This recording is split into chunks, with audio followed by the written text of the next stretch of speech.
one.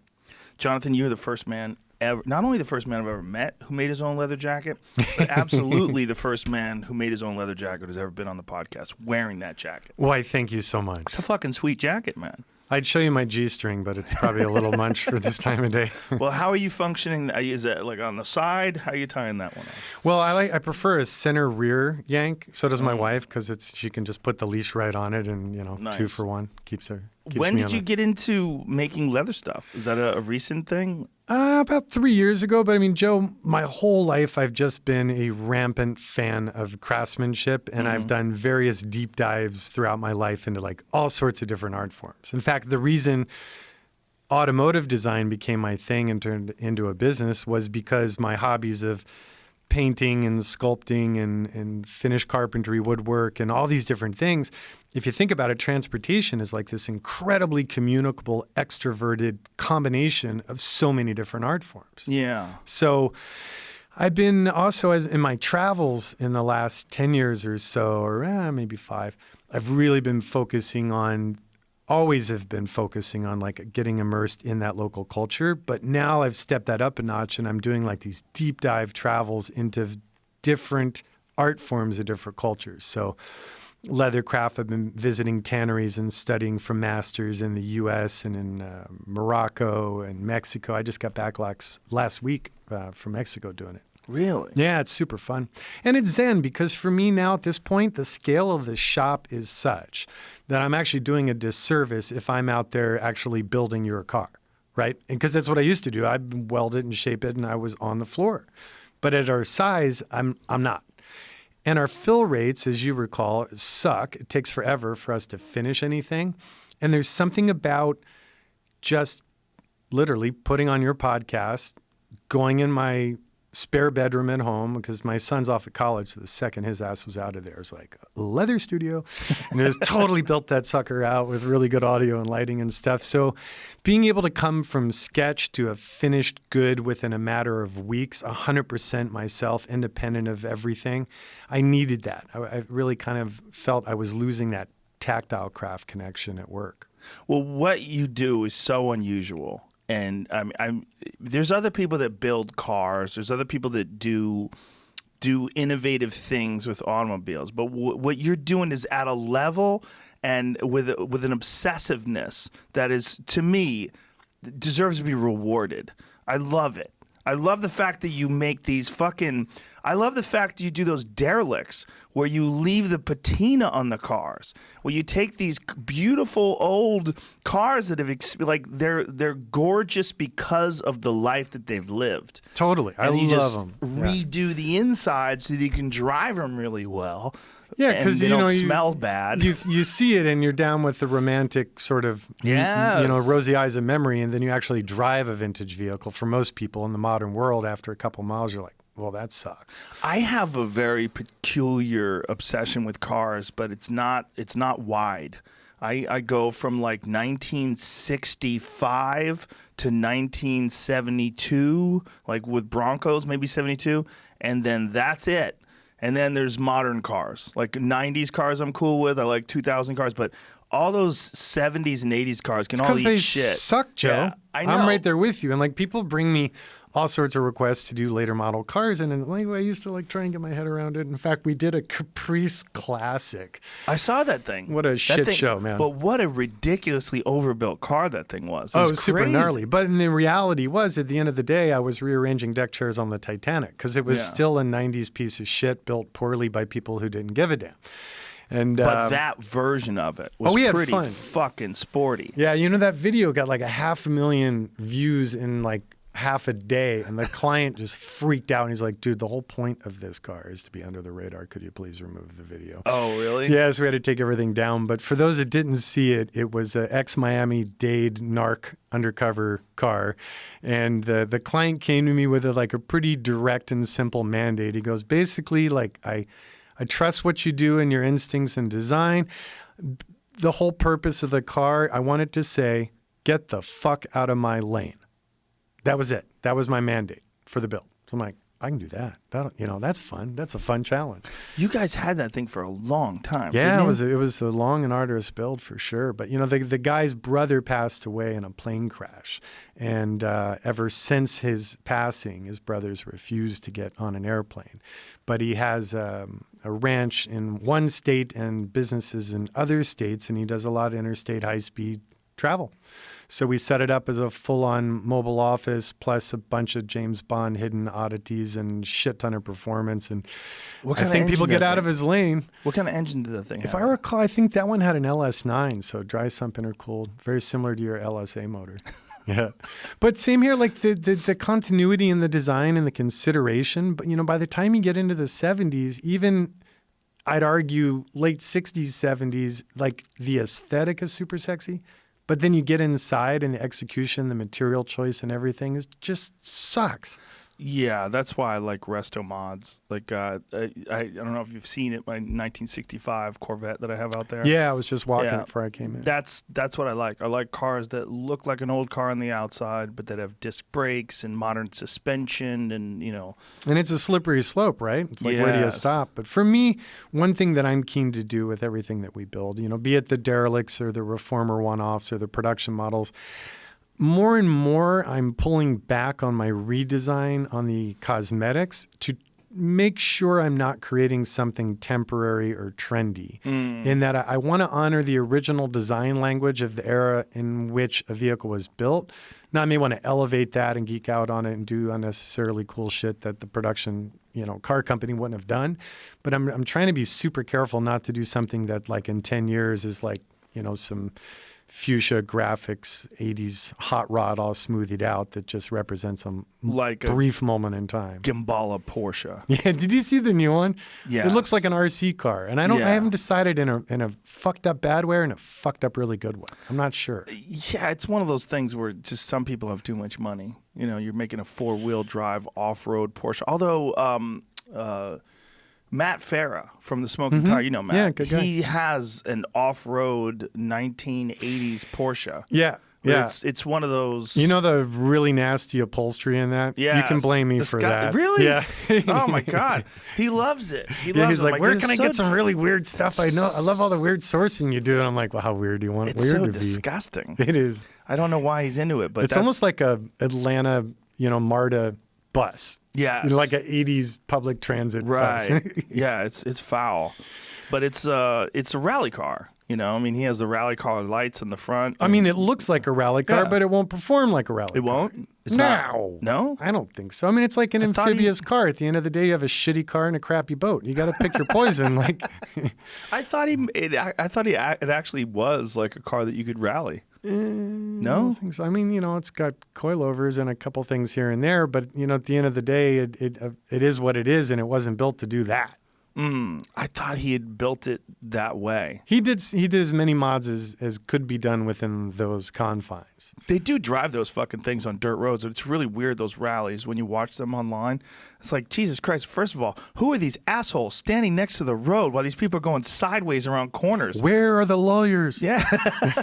Why are you trusting these people? Have you ever seen anything of the old Paris to Peking race? No, I'm I haven't. so fascinated by that. So I can't remember his name right now. Luigi was the first name. So it started in the turn of the early 1900s, I believe. It was one of the first large international rallies. And there's a wonderful biography written by the son of Count Luigi, whatever, who started it. And it all started as a drunken dinner time bet. And the idea was, I bet it can't be done. He's like, of course it can be done. So the thing was, all right, whoever's going to go for it, let's go for it. Whoever wins gets a magnum of champagne. And it the race took months and months and months, but phenomenal. Like, it's on my bucket list. That would be such a phenomenal experience to do. And can you imagine doing it in like 1917? Jesus Christ. They were going through villages that had never seen a round eye, not to mention a motor vehicle. And all the photography and all the old data put into all the original diaries of the driver and the co-drivers. It's just such an amazing Explain to people who experience. don't know what we're talking about what this race is. So it's a race by land from Paris to Peking, and it goes through Mongolia and all sorts of middle of nowhere situations. In fact, Here, I Jamie's believe got it a map got of it up here. canceled and rerouted several times due God, to look at that. different geopolitical dramas. I But, didn't even know that Paris and Peking were connected like that. Right? Who would have thunk it? I never really thought about it. And I think course. it's like a 3-month race. So it's a serious commitment. But wouldn't that just be the adventure of a lifetime? You know Andrew 3-month Picard, race. right? No. ACP, great race car driver, dear friend of mine. You don't know him? I would have No. thought he'd been on the show. No, Brilliant I guy. don't know who he is. So I've already been talking to him and a dear friend of mine with you know my buddy with that DC-3 that you see me flying around in sometimes? The No. DC-3. DC-3 airplane, 1944. No. Oh, so stupid, absurd hidden car collection in Central California. So I've been slowly lobbying him and, invited Andrew ACP to a dinner to start sort of planting that seed. And they don't realize it. I don't think either of them realize it yet. They're going to realize now. They're part of the team. What are you doing? I want to do damn Paris Peking. No, you don't. Hell yes, 3 I do. months. Yep. Oh, my God. What's Party going on with you? Well, I didn't this say one of I'm those going to crisis do things? it yet, but I want to do it. Really? So you're trying to put a it's a team together? Yeah, as a travel geek and as a car geek and as a culture geek, like, hello, why on earth would I So not? would you use a modern car to do Nope, this? you can't. It's You can't? Yeah, no, very stringent, very vintage. Oh, well, look And at that then, Datsun. yeah, like all these photos, just nuts. And that's an incredibly contemporary car for it. Usually, you're talking about like 356s like those? oh no, like rolls open touring cars. Oh, those and fucking things. Alvises and like super weird early shit open wheel cars. That's what those people do? Yeah.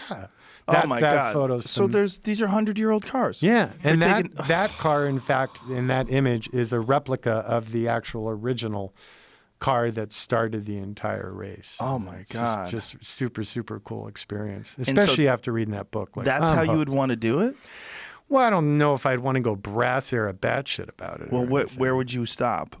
You wouldn't go 1979 Datsun. I think a Volvo Sugar. What's that? A Sugar, it basically looks like if a 48 humpback Ford and a Power Wagon had a love child, it would be a Volvo SHUGGA. I need to see this thing. They're super trippy. I think one of those all rallied out vintage would be super cool. SUGGA. Oh, that's actually a cool looking car. They're super That's funky. beautiful, Right? In like the ugliest way. What is that? But is that an aftermarket setup? No, with the wheels and everything. Dead factory, other than those are more contemporary tires. Go with that last image that you had, Jamie, with the crazy tires. That thing is fucking cool. Oh yeah, they're No, super the last gnarly. image, the Solid one before that. axles. Yeah, but I want the other image. That one right there. Like, look at the wheels on that thing. Yeah. The And tires and usually, wheels? That's usually crazy. they were command cars, commanding officer cars. So the back area on the interior was generally kitted out, quarter sawn, dovetailed, fumed white oak, with like a teletype machine and all their early correspondence gear. And there's such a freak of a car. That is beautiful. Yep. That's such a cool looking car. I'd love to see that with like modern headlights. I'd and like to modern see suspension. that with, like on 40s. Yeah. Solid axles, Fox Racing coilovers, big Yes. power. Hell yeah. Has anyone done that? No, there was one that made the rounds. I think it was last year I saw it at SEMA that did more of a sort of conventional contemporary hot rod, street rod build, but they kind of, not the way you and I are thinking. That is so cool looking. I've never seen that car before. They're a super freak. No one really knows about them. They're one of those odd moments in automotive history. What size are they? Like, there's nothing to compare it to there. I mean, it's like a 48 humpback Tudor 4-door. I don't know if that how means big those anything are. to you. Nothing. It's sort of not into post World War II, so it's like a mid 40s standard 4-door sedan scale. Other than its height, they're pretty reasonable. They're probably really hard to find, though, right? Stupid hard to find. I believe there's 8 of them known in North America, Oh, but then Jesus. whatever, you bring one over from Europe, they're all Then it'd be exempt. a shame to chew it up. Ah, No? I'm over that. I don't Are feel you? guilty anymore. I'll tell you what, at the end of the day, what's actually getting used and enjoyed and creating more memories? One That's of my true. vehicles that are hacked and ruined, as people like to say occasionally, or Oh. something sitting in some static collection gathering dust. Do they say that about the derelicts when you redo the interiors? Oh, and- sure. Oh, Everyone's but that's just everyone likes to talk shit. But I kind of enjoy it. what I was going to say about cars, I have this very narrow window. So if I see like a really cool 55 Chevy, it's great. I never want to own one. Really? I don't. Nothing. What about, they don't do it how for far me. back can I take you? Like 65. Like So 63 it's 60 Corvettes. It's those that year, like a bubble top level- 63 Pontiac or Chevy, or is No. it too early? No, it's like the second generation Corvette is as early as I go, and then really I look to 67 Mustang. What year were you 65, born? 66, 67. Okay, so that's the problem. But it's not. It's my high school years. During my high school years in the 80s, those were the cool cars. The cool cars were the 60s No, that's what I muscle mean. cars. That's what I mean. We've identified the problem. But it's not even a problem. It's just like, to me, the quintessential shape is like a 69 Camaro. There's something about a 69 Camaro, like, God damn, did they nail it? It's a timeless classic. It'll always Funny, be. they've been crawling under my skin lately. I've been thinking 69 Camaros? Yeah, Yeah? like I think it would be interesting to do one because if you look back on the design history, the design team and executives at GM designed that car basically in reaction to trends in European touring cars and sports cars. So there's a lot of direct Ferrari inspiration, like 275s and stuff. So I always thought it'd be interesting to do a elevated, more European perspective version of that Gen Camaro, like devoid of badges, not like all smoothed out like everyone does, but just like elevate the trim, but like that kick-ass egg crate grille and all those details, but like do it more the way a small coach builder would have done it than production. There's something to him for sure. Yeah, when Matt was here last, he was showing me there's a company that takes an older Ferrari. What was it? Which model was it? Do you remember, Jamie? They took an older Ferrari and puts a much more modern Ferrari engine in it and completely redoes everything, but makes it so that Was it is it a GTO? Was it the Norwood P4 or was it GTO Engineering in LA and the UK? They do a lot of GTO builds, but they stay pretty true to the original form. But Phil Norwood, who used to actually race for Ferrari, I don't think he's doing them anymore, but he, for a while in Texas, I believe, was doing what they called the P4 Norwood, and those are so badass. So like Monaco, Superleggera, lightweight, and they were using modern, I think at the time what are they taking, like Rec Testarossas or something, some modern Ferrari powertrain, but keeping the original race aesthetic. I'm not sure what company's doing it, but what they were doing essentially was making everything that you could remove and put it back to the original stock form, including the engine, including the suspension, including the transmission, including the brakes. But everything was aftermarket. So they weren't cutting anything. They were sort of replacing stuff, but making this way better, way more high-performance version. It might be GTO. And also, Yeah. I mean, if you look at one of their recreation cars that are scratch built, and the value of the original GTOs is so nuts that now like a guy goes, oh, well, yeah, I'll leave that in the collection, and they'll call GTO and say, build me one that looks just like my car and I actually want to drive it. And if you sit them side by side, the only difference is the GTO one has better fit and finish and tolerances. Really? Otherwise, you cannot tell them apart, hands down. So the new one has better fit and finishes? Yeah, hell yeah. Yeah. There's a company called Revology that does that with Mustangs. Tom Scarpello. Yeah, they make some beautiful cars. They do. But I wonder, like, smogging them in California would probably be a nightmare. Well, yes. So right now, unfortunately, there's that new law that Tom and myself and a lot of other builders in our space have been very active in trying to get passed. That was for Ultra Low Volume Vehicular Manufacturers Act. So if we made under 350 units a year, we'd be exempt from crash and many expensive regulatory limitations, but we had to be responsible for emissions. So it's turned into a complete shit show, and it's already 3 years beyond posting. In fact, SEMA just filed suit against the federal government for inaction because they're well outside of their legal time frame to actually create the damn paperwork to enact the law. And Tom's caught up in the middle of that. So right now, he's been putting General Motors LS3s into the Mustangs because it's the only thing that's smog legal because Ford Racing hasn't bothered, doesn't seem to see any importance or value in When did he creating start doing emissions that? certified powertrains. When did he start using LS3s? Once the laws started getting a little sketchy, Oh, so past a percentage, and when Tom was doing the new bodies and new everything, he's going down that road. Even all the Cobra guys in emissions regulated states are putting LS3s in them wow. because Ford does. It's like I talked to execs at Ford. I'm like, you guys cool with that? Like, you don't see That's so weird. not good for branding, and Yeah. they're such spreadsheet junkies. I don't think that they see the value. The struggle's real. Yep. That seems like a bastardization. I mean, there's something about combining Ford and like it's really gross when they combine Chevy and Mopar. There's something about putting an LS engine in an old CUDA. You're like, what are you doing? I agree, but like to a point, I think if we look forward, that's changing because as it is today, you know, your Bentleys, your BMW is your Kia, like everyone's sharing the same pool of suppliers anyway. And a lot of these cars are just badge cars nowadays anyway. So I think there's a wider acceptance as time passes to oddities. But I mean, look at that 49 electric Mercury I did. We purposely like dressed the quote unquote engine bay to look like an old speed equipped V8 and, you know, vintage thin kind of Fenton header look, you know, the cast, to try and keep those old dudes engaged and not to look at it and go, oh, no, there's a room. You ruined it. You put Pull an up a electric video of that, motor in Jamie. it. It was a 49. Is that what it was? Yeah, 49 49 Came out. Mercury electric. It's on the Jonathan Ward YouTube page. You know what That sucks? thing's amazing. Guess where it is right now? In the bottom of the lake? Not that bad. What? It's stuck in Luxembourg. Why? Well, it's a long story, but we were honored that Goodyear invited us to have it be the feature vehicle on their large booth at the Geneva International Auto Show.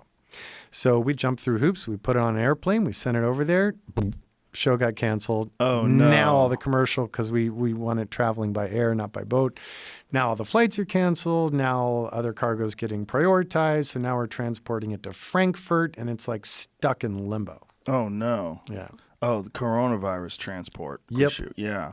Shit, when are you going to get that back? Fuck if I know. And apparently. that's a client's car? Yeah, And so yeah. he said, yeah, go ahead, borrow it for a week or two. Fortunately, the client is like one of the best humans we've ever worked with, and he's totally cool about it. But, you know, we're all nervous. We want the darn car back. Yeah, well, it's a one of a kind. There it is. Now that is one of the things that I love that you do that I don't think anybody else is going to do. I don't think anybody else would take that level of engineering and to rebuild something to that spectacular level of detail, but yet keep the fucked up paint. Like, look at that thing. And you if know, you I saw never- that rolling down the street, you wouldn't have zero idea what that is. Especially when that thing, because it has no transmission, so it's dual electric motors, just under 500 foot-pounds of torque, no shifts, so it moves like a freight train. That thing is so fast. Have you driven a Tesla? Uh-huh. The S, Yeah. the P100D? Yeah. It's a preposterous vehicle. Yeah, we put the 80 array in that with American Racing motors and dual Reinhardt controllers and thermal management network that we engineered a whole bunch of stuff. And when this guy charges this in, how many miles can he get? 200. 200. That's not bad. No, not That's bad the at all. the Porsche Taycan, essentially. Yeah, well, give or supposedly, take. right? But depending on who you ask. I can't afford to do fancy, misleading federal testing, so I literally just make sure my flatbed is at hand and just drive the piss out of it until it can't go, and then I go, okay, there you go, there's the range. Well, but the EPA or whoever is doing the tests on the Taycan, apparently they sold it way short. And all these automotive journalists that have driven the car are saying, no, we've gotten 270, 280. They've gotten quite a bit more than I think whoever the government rated it at 201. Yeah, so it's quite a bit more than that, But yeah, that whole derelict program, was like many things in my life, started just from a stupid, passionate idea. Like I never considered a business model of doing it. It was just, okay, I've got 2 young kids. I've got 2 labs. I like to do this. I like to do that. What do I want as my next car? And I'm like, you know what? I'm tired of over restoring shit because that's like my OCD. Everything would be perfect. And then the first time, the kids nail it with a skateboard or I ding it with a surfboard or the dog takes a piss in it, whatever. Like, I don't want to be that guy anymore. So I was like, you know what? I think I want to find something that's already fucked up. I'm just going to leave it looking all fucked up. So I hate washing cars and I hate putting gas in them. So with the derelicts, all you do is clean the windows and vacuum it at best and party on. And then I just put a massive gas tank. So my old 52 DeSoto station wagon was the first derelict that I built 100% myself nights and weekends just because I had this stupid idea in my head and I wanted to realize it. It wasn't until it was done and it got like the cover of Hot Rod and won all these awards that my dumbass went, oh, wait a minute. We're onto something. Yeah, we're on to something. This still is, it fits within how we define the Icon brand, holistically about revisiting classic transportation design in a modern context. It's just a different way of doing it. So that was your first derelict? Yeah. 52 And wouldn't even call DeSoto? it derelict till I was done. And then we're like, okay, let's brand them. And we started getting tons of requests. We've built a pretty wild array of them and It's have a pretty bunch funny in the queue. that your first one was for you. Yeah. Yeah, I mean, but that speaks to how weird it is that you're doing that in the first place. Because most people who are, high dollar restoration, air quote resto mods or whatever you want to call them, everyone wants them to be beautiful and pristine with handles that disappear.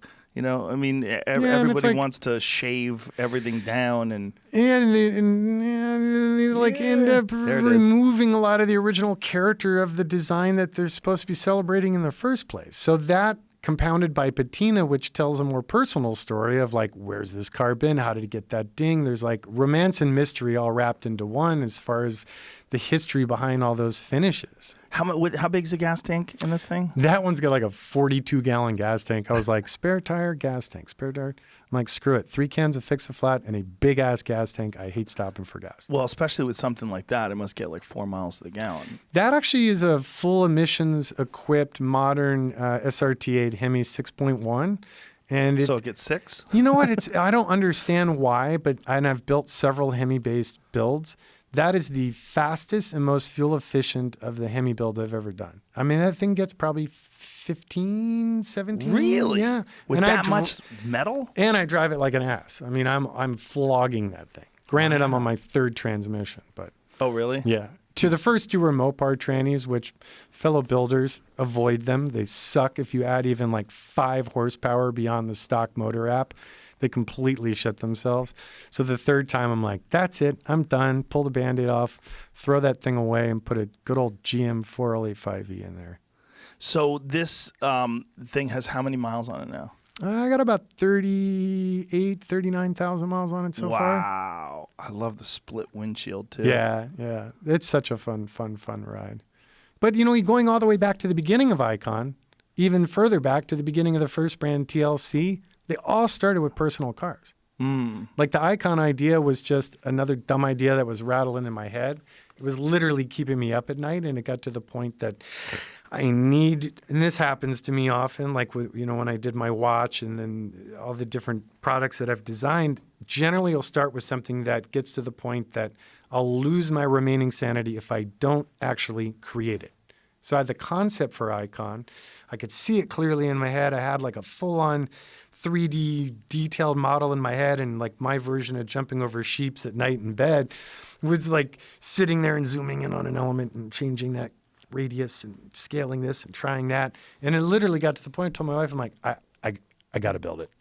I just got to build it. Well, your company, it's symbiotic with social media in a sense, particularly YouTube, because so many people on YouTube are interested in unique builds and interesting companies that are doing cool things like Revology. Mm-hmm. But your company in particular, it's so perfect because you do all those videos and you drive around the cars with this incredible detail. And that's one of the first things that got me very attracted to your company was the fact, like, I go, look at this motherfucker. He's so balls deep into this shit. You're so into this. And if I'm not, I won't take the job. It's easy to say now, It's so contagious, though. When someone's like really into something, particularly design and production and the totally details agree. of things. And like if you're not totally into it and you're not balls deep into it, then pull out and zip up and go home. Shut up. Like do something else. Do something else. Because if you're not passionate about it, you suck at it. Well, particularly in this world, right? In the world that you're in, and like your most classic models are like your Bronco, your FJs, like those get the most amount of attention, I think, online, and those. I mean, there's a lot of people making Broncos. There's a lot of people making Now FJs. there are. Now there are. Yeah. Well, you opened up a door. There's a lot of people that are making the exact Bronco you make. That it's so close, it's ridiculous. They're redoing your grill.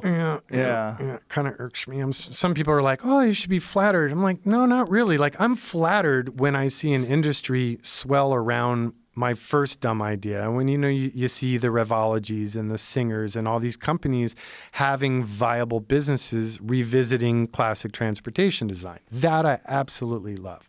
What I absolutely despise is the sucker fish that just will go, "Oh, well, they have a 2-year waiting list. That doesn't look hard. Let's make a company and let's make our business model that we're just like Icon, but we're quicker and cheaper." Like, that just irks the piss out of me. But what are you going to do? I can't say anything. It's so I just hard because some people party just on. don't have the money, but they want a Bronco.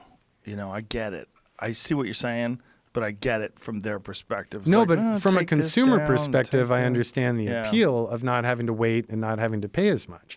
But at best in this industry, you get what you pay for. And frankly, even that is a rare equation. What I'm more pissy about is companies that go, "Oh, well, now we can charge more for it, and let's just deliver something that looks as close to that and copy as much of its trade dress and style and kick it out at a fat margin at what's deemed to be the most acceptable price point." But with your wait list, why do you even fuck with that? Why do you pay attention to those people? Maybe I'm insecure and childish, or maybe I'm worried that, past a point, it's going to erode our business one way or another. You don't think? No, not your business. I mean, it's cool. Like Scouts, for example. There's 3 or 4 companies now doing Scouts their way with their vision. They're realizing their dream. And I'm here to support them, help them, cheer them on. That's great. It's when people come into a market because they just merely see a capital opportunity, but they have no passion or expertise in it. That's where I get pissy. I understand your perspective. My perspective is always a bandwidth perspective. You say if your bandwidth is 100 for that's all of your attention that you have. To even give 10 of that to some knuckleheads that are just copying you. It's true. It Waste takes away. energy. Yeah. It's all it does. It just takes away from what you're doing, and what you're doing is amazing. I think the last time I thought about it prior to just now pitching to you has been a good 3 or 4 months. So I don't give it too much thought. Just every now and then. Every now and a then it blip on the bubbles radar. up. Yeah. And then keep moving. Yeah. You were doing a bunch of. I mean, I don't know how much you could talk about this. Can you talk about that little BMW? No. That doesn't exist. Doesn't Sorry exist. I brought it up. No, I mean, I guess now that we did talk about it, no, I have a couple. Well, all we said is little BMW. I didn't say any models. I have a couple R&D projects in the works that are, again, those odd projects that were keeping me up at night. And one of them includes doing kind of a very progressive take on, even beyond how we've been known to redesign classics, taking that up 10 notches. Yeah. With an early classic iconic BMW. And meanwhile, it's killing me. I'm hemorrhaging money in it. I'm almost $750,000 deep into that project. Well, it's but been the going other on for a one long that we time. for a long time. Before you built my Bronco, which took a year to build, and I've had for a year and a half. Yeah, hopefully my wife doesn't listen. Yeah, I think it's been about 4 years of work on it. Wow. Yeah. But I'm super stoked. Like when it's done, it's something like nobody ever done seen before. Well, I love the idea behind it. I'm a fan of those cars. I'm a fan of the original one, and I'm a fan of We're doing another one too. That's again sort of looking at how we've done what we do and how else could we do it, or how further could we evolve it, which, as you've seen and working with me, I'm doing that all the time in all the little things, but holistically, conceptually, how do you do it? So we're doing an early C20 Chevy truck. And we were going to do our usual thing of engineer a chassis, engineer the axles, and call Brembo, design the brakes, and then you've got umpteen purchase orders from umpteen different suppliers and a big pile of cost. And at the end of the day, you could say, we don't have hundreds of millions of dollars in development, so we're building hopefully a well-functioning, what is in essence a prototype. So this time for the Chevy truck, I'm like, screw it, I'm going to the dealer. So I just went and bought the WT, which people call the white trash edition, the WT series Chevy pickup. So we bought a 3/4 ton 4-wheel drive brand new Chevy truck off the dealer floor for like 36 grand. Took that apart. And we're rebodying it with its grandfather's body. So now like ABS, hill hold, many of the perversions of modernity, everything is integrated. And literally the client could go to a Chevy dealer, although they probably cringe, and say, no, it's not a 70, look, here's the ID tag. This VIN from this 2019 truck, that's what it is. So just service, that's the service protocol. And the interior? Dead stock C20. Wow. So the gauges, we're working with Classic Instruments to design an IP, an instrument panel that has the original design aesthetic, but then integrates the little 3x3 digital screen for all of the, all your prompts and digital. What about interface. airbags? Can't do that because the body's not designed to absorb energy, thereby it's not compliant with airbags. But we're keeping basically the entire truck minus the airbags and the HVAC system intact. So how does someone register that? What is that registered as? Still as the original truck. Because the client brought us the C20. So then So it's when the still way a that C20? handles, it's up to the client. Say, okay, here's your legal entities for both. Wow. You pick which way you want to title it and party on. And obviously most people want to stay the traffic of least resistance and they'll stick with an exempt year. Yeah. But it meets 2019 emissions and everything. And it's cylinder deactivation and all sorts of cool Well, stuff. that's why I asked you about the airbags, because it wouldn't meet compliance. Correct. Yeah. But that would be sick, though. Yeah, it would be neat. For a while, who was it? Someone told me, I think it was Midas, was trying to think of ways to stay relevant. And they were like knees deep in investment in retrofit airbag systems. Really? Yeah. Did they ever get it off? No. I mean, it's an absolute engineering shit show because there's so many parameters you can't control. It would just never work. But You were talking about retrofitting things with ABS. Did that ever come? no, and I'm dying to do it. So the only way that it's come to fruition for me is like with your FCJ 80 by maintaining the original ABS system, or such is the case with the C20 by keeping the entire modern vehicle active and just rebodying it. But I mean, I'm dying for the aftermarket to come up with a standalone ABS module that's tunable. I think it's such the missing link. And there's so many missing links, as I was bitching to you earlier. The automotive aftermarket, quite frankly, my dear, is an absolute whorehouse, in my opinion. There's just so much garbage on the market, and it's like, where's the quality? And the market's there. Like, I think consumers are ready for elevated consideration and execution. Well, there's some companies that are making good aftermarket stuff. So the minority, it's pathetic. 10%? Not even. Really? Oh, yeah. Good Lord. Yeah. But I'm a picky bitch, so. You are. So. I wouldn't say that word. I might. If I was You say a hugging lot of words, but you wouldn't say the B word? I would. I say the bitch word all the time. But about you, calling you a picky bitch. It seems like I would say a picky fellow. All right. Yeah. I'll take either one. Clever bitch. You're a clever bitch. I would say that maybe. But your whole place, like every time I go there, I feel like I want to give myself time. Like if my appointment is at 12:30, I'll show up at 12 and just start wandering around. It's like, what do you got? What's going on here, man? What are you doing? It's Willy Wonka's Yes. factory. Such odd diversity in there right now. Did you notice in the DNR and the derelict and reformer section, the range of projects, the diversity of those platforms right now? Did you see the 70 Ford yellow and cream short bed? No, I did not. Oh my God. I didn't see that. It's so stupid sexy. I did see that Blazer that someone's selling. Yeah. That's one of your older projects? Yeah. Guy never drove it. I remember you were Killing me. building two of them. One that was more modern looking, Correct. kind of more over-engineered, or not more over-engineered, but more engineered. And then this one, which is more of a, it really looks like an older Yeah, and it had Blazer. the same mechanical engineering integrated in it, but it was a much different style, more of what I call my old school style, where all my mods, like even the badging on it where it says icon, was CNC'd in stainless in the original typeface that Blazer was written in. So if you don't know, you don't know. And it's like super under the radar, mellow colors, Yeah. but really good leathers It's and a cool materials. blue, too. Yeah, I love that Yeah. blue. It's a 60s Fiat blue. So the guy just never drove it. No, it drives me crazy. I hate that. I love that you drive my cars. Oh, I drive the shit out of it. People, Yeah. I could take it back, and it had like 400 more miles on it than when I delivered. I'm like, dude, yeah. what's going on? And he's, oh, it was too nice. I was afraid to drive it. I'm like, oh, come on. I drive that Bronco everywhere. And every time I drive it, people are like, what in the fuck is that? I'm like, yeah, it's exactly. See ya. Yeah, it's such a mechanical thing when you drive that car. It's what I love about it. Like sometimes if I don't drive it for a week or two, I kind of forget. Then I get in, it's like, it's like everything is like, you feel everything. It's like there's a thing about modern cars. Like I really do love my Tesla. The way I describe it, it makes other cars seem stupid.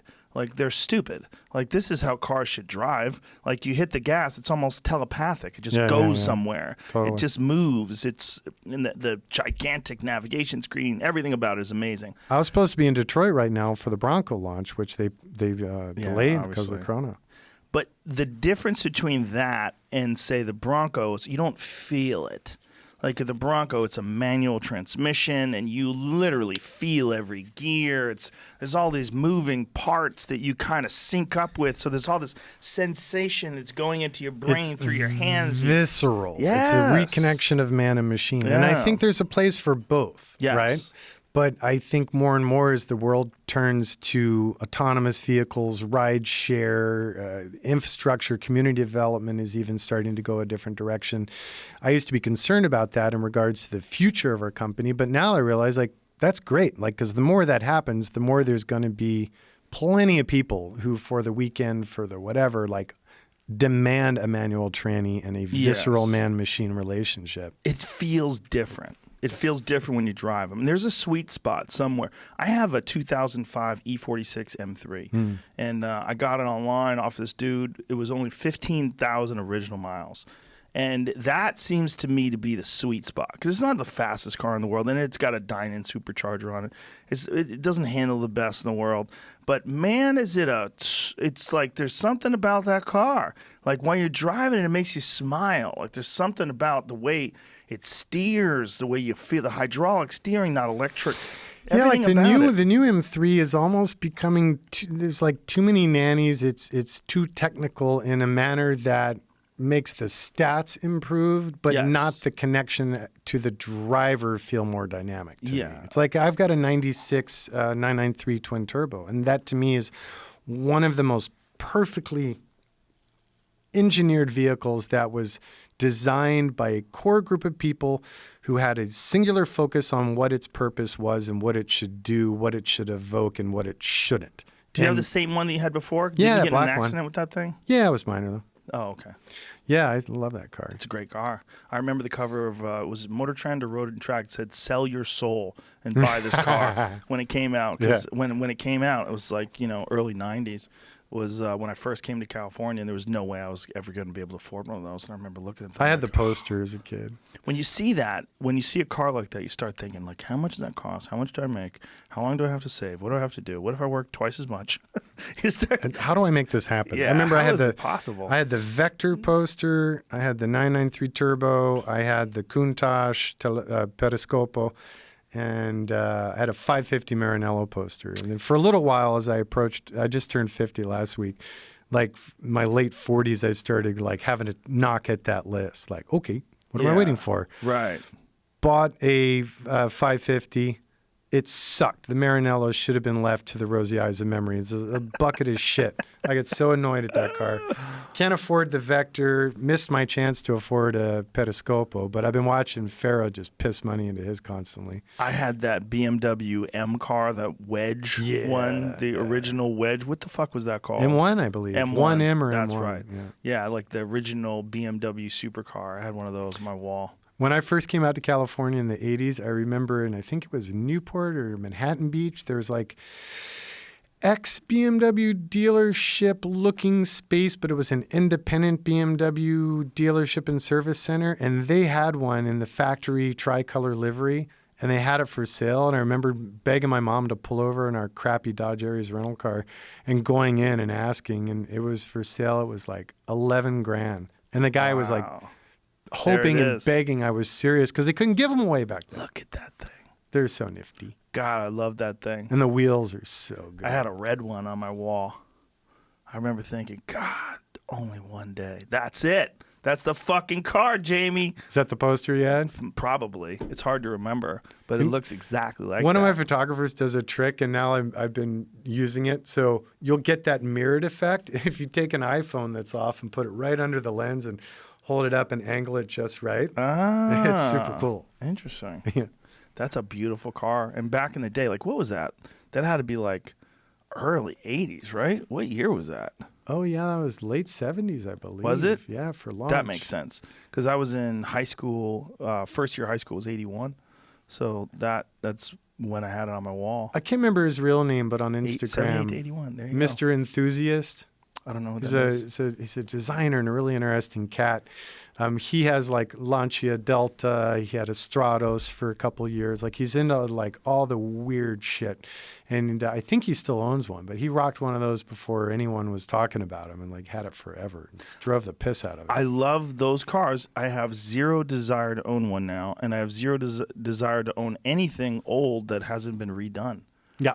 I don't like. There it is, Mr. Enthusiast. Oh, there you go. That's a beautiful car. He's so God damn, that's funny too, because beautiful. like as you know, I'm a big watch geek, and he's like the antichrist in the watch culture because he's all about quartz, like vintage quartz. So like for a short time, Patek made quartz watches, and like everyone shuns them, but now like they're immensely collectible.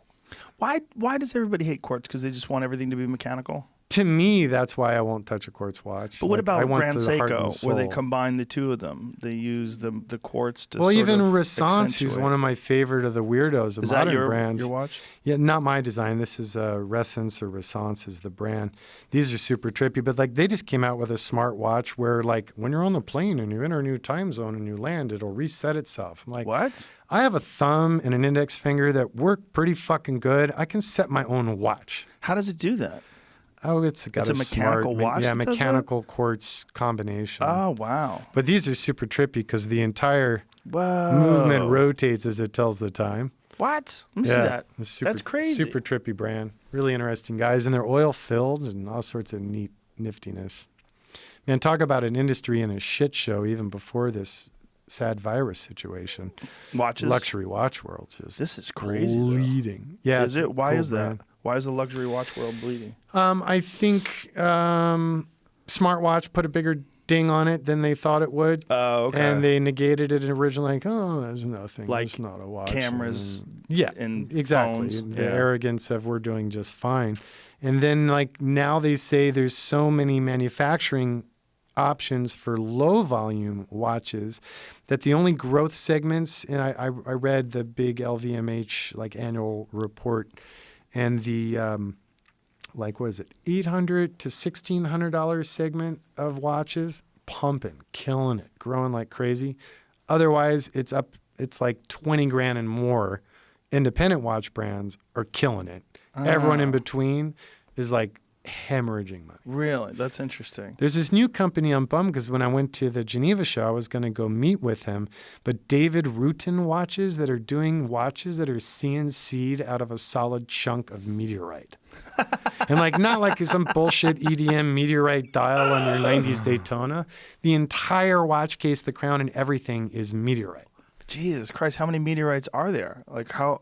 There's how actually often a can you shit do ton of that? meteorites. Really? Yeah, there's different grades of them and stuff, and it depends on the metallurgic content to if they can be machined, and they eat machine Here he tooling is. left and right. Wow! Look at that How thing. funky, right? How weird looking. That's made out of a meteorite. Yeah. God damn it! I need You can see one. all the fracturing in it. I And need his one price now. point's Son of a pretty. bitch. He's doing like a pre-launch, and Oh, so he hasn't launched yet?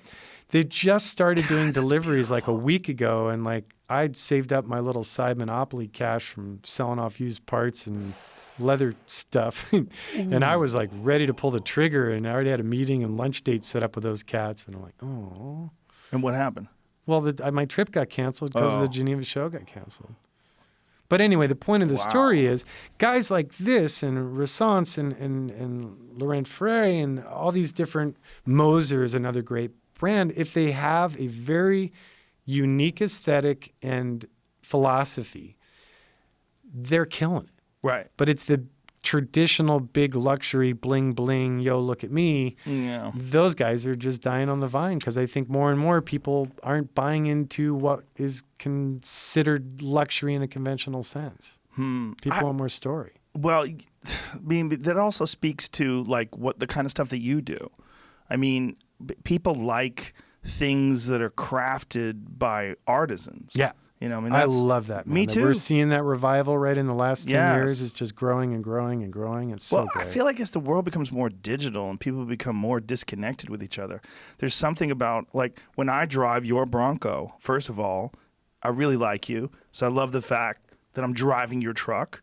And then, two, I feel like it's a piece of art. Yeah, I feel like it's a That's functional so how I look piece at of it. art. Highly functioning sculpture. I smile when I'm in it. Killer. It makes me feel different. When I'm in my Tesla, I'm like, this is a badass motherfucking piece of invention. But I don't. You're still in your own head. It's a piece of plastic. It's plastic and glass and metal, and it's beautiful. It's amazing. It's spectacular, innovative. But it will never be art.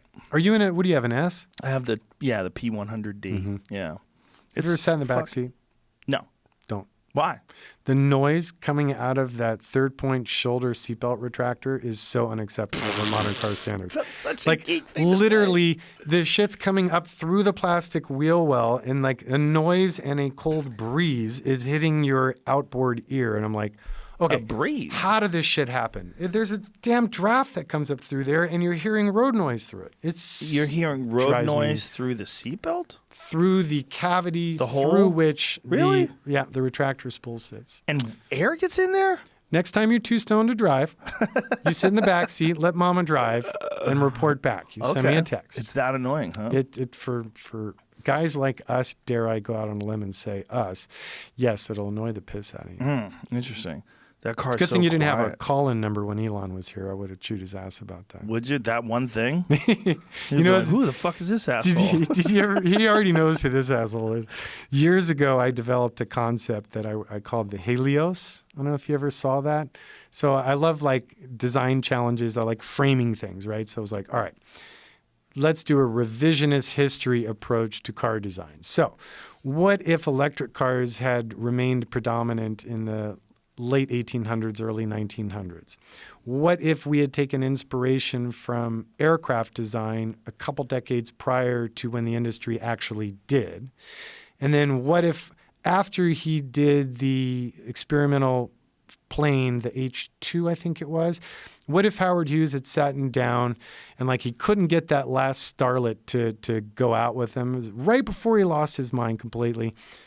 What if he, Buckminster Fuller, and Gordon Burig sat down and did a napkin sketch after too many martinis? What would that car look like? So that was my stupid pile of questions around which I framed my design. And I designed it to work on at the time, a P85 platform. And basically, I received a copy of a letter that's titled like Peanut Butter and Chocolate that was written by Elon's core engineering team, begging him to allow them to support me to do the build. And like since day one, like my launch was, I don't need your money. I'll go to the dealership. I'll buy the damn car. I need y'all's back-end support on the software because they're super shitty about any repurposed or I'm sure. Yeah. pride Teslas, and Elon never addressed it. It was like, oh, That gentleman right there with the glasses, the larger bobblehead, that's Rich Rebuilds, Rich Benoit. I know Great Rich. guy. We just did a speaking panel together in Texas recently. That's at a his TV major show. beef with Tesla. Yeah. He's bought a couple of them and pieced Yeah, them back together. and they again. cock block them. Yeah, they cock block them left and right. They But- won't let them supercharge. Yeah. Sons But of bitches. about in the last 2 or 3 quarters, there have been major gains. Honestly, I think due to Rich and due to the community that rose up around him, that shit's been hacked now. Really? So, oh yeah, now people can open source hack the CAN data chain, and people are repurposing Tesla components. Like I use Tesla batteries, but I haven't been using their motors or planetaries or anything else. Because again, what do I tell my client when the client needs an update or a part? You go to the dealer, Right. they're like, "What's your VIN?" And you're screwed. You can't Come get anything. outside. But yeah, like me show you something. Stealth EV, in fact, has this new setup that they just started marketing where you literally take that IRS apart where the electric motor is built in. There's a little access door. You pull out a little circuit board. You put in another one, and voila. Is there it's a hacked. setup like crate engines where, or do you envision a setup where, because, that the new Hummer is now going to be an electric vehicle, which is really interesting. Yeah. And there's going to be a bunch of other electric vehicles that are coming out from Volkswagen that are really cheap, and a bunch of different companies are jumping in. Do you envision there being some sort of a crate engine option for people that want to? I do, and I think there should be. Now, proof in the pudding to this point is that everyone's focusing on the do-it-yourself market, therefore also on the cheapest possible equation, which leaves a lot of, in my opinion, a lot of safety issues completely unaddressed, and they can get downright nutty. So the other issue is they're all for ease of installation and conversion. Everyone's thinking about doing kits that literally are a spud plate and a short shaft to go where the engine used to be, put an electric motor, to a bell housing adapter, to the stock transmission, which is stupid because electric cars going through manual transmissions, there's a lot of scavenging of energy. It's bad enough to go through a ring and pinion. Doing a right angle gear displacement of power, you lose so much efficiency. And the best EVs, in my opinion, are transmissionless or go through a planetary set, for gear reduction. Like that, the Merc is to my knowledge, the first sort of retrofit EV that, being the goober that I am, I was like, okay, we've done a couple EV builds, but if we're going to keep doing them, I want to do them our way. I want more safety. I want more performance. I want more range. I want dedicated thermal management networks for the batteries, the controllers, the motors, and all that. And none of it existed. How long did that build take? Oh, God. Just a little bit over 4 years. Oh. And the scale of technology, shit's changing so quickly in the EV space that as we were building it, suppliers of key components came out with another generation that's infinitely better than the V1 or V3 I already had. So even before we could finish that car, we were backing up and updating, which really, if you put sort of a marketeer hat on, I'm so proud of the value retention in my vehicles. And I'm proud of our foundation of taking something that, in essence, a lot of people would think is at the end of its already usable life cycle and upcycling it and breathing new life so it's good to go for decades again.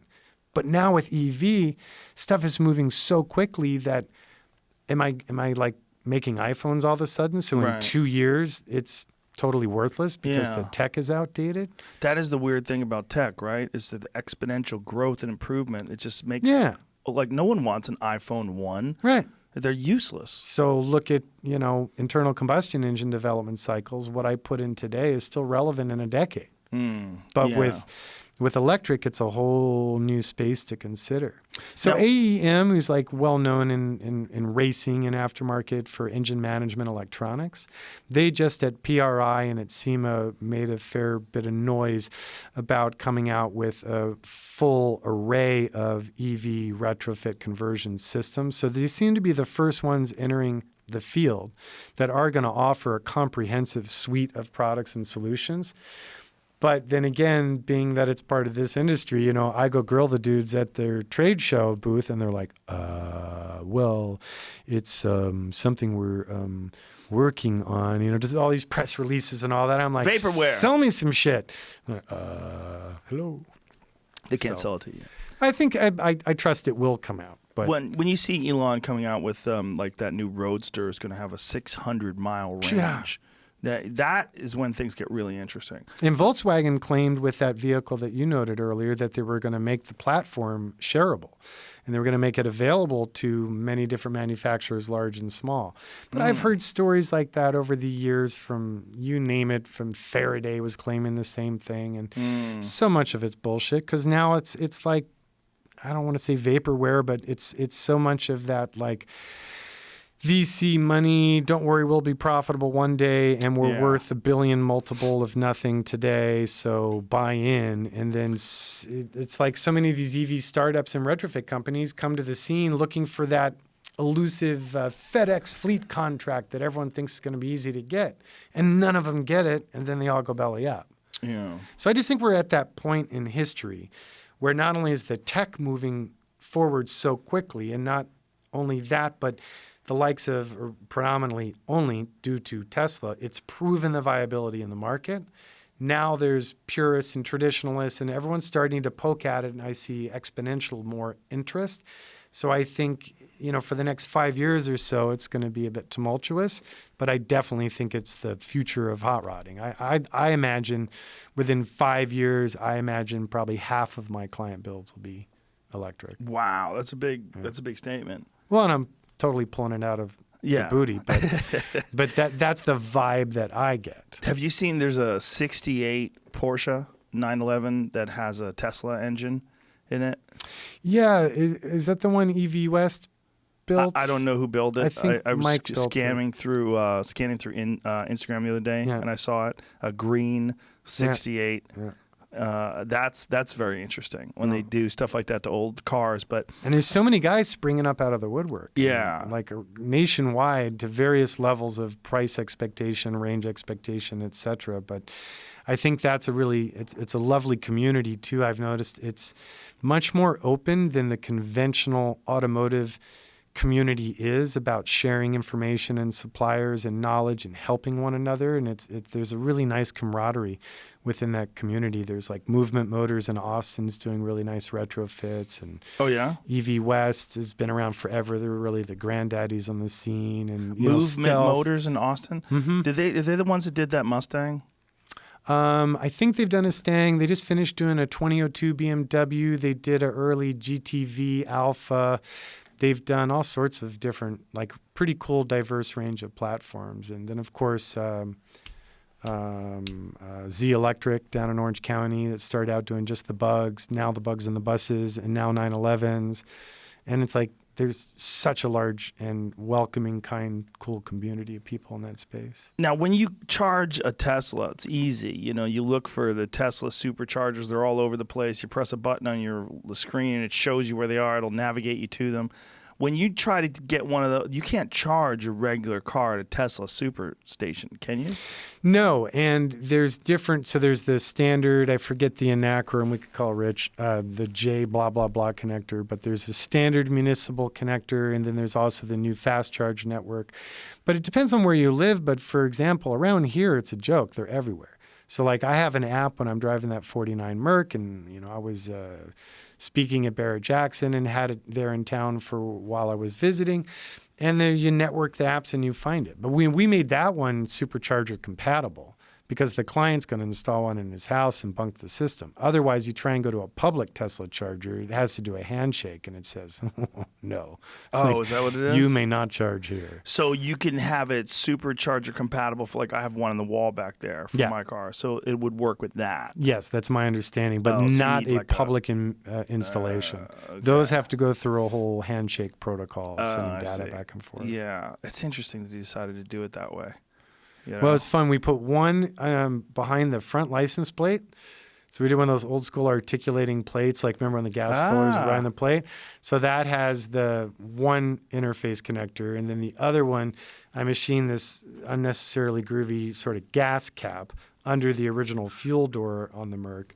And then that's for the other style charger. So so you could charge it with different ones. Like the supercharger is one. So depending on, to increase the versatility of it, you had a supercharger fast charge compatibility, and then you had the more widely distributed municipal format charger.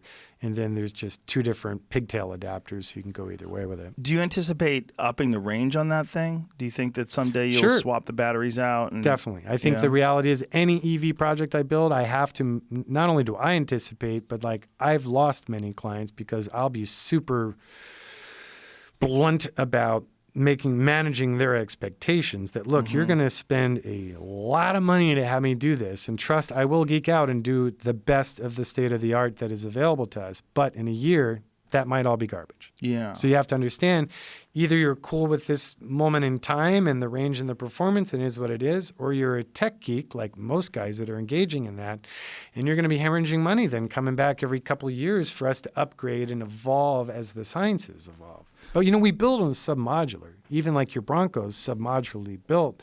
So your powertrain, the electrical network for your powertrain goes to a 2 single Deutsche Tech 26-pin connectors, aerospace connectors. So one day when that powertrain is no longer relevant, but your truck still has good platform value, unplug that, yank it out, and put in the hydrogen or the microcapacitor or whatever the hell's working at the time.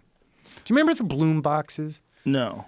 Really? What is it? Man, I've been thinking about them lately. I remember seeing them on 60 Minutes years ago, and I think Google headquarters was powered by one. What is There it? were these funky little black boxes that had some chemical process of creating energy, and they were like early on massive news promising tech, and they're super groovy little simple boxes. And they originally did it for like campuses and military, like large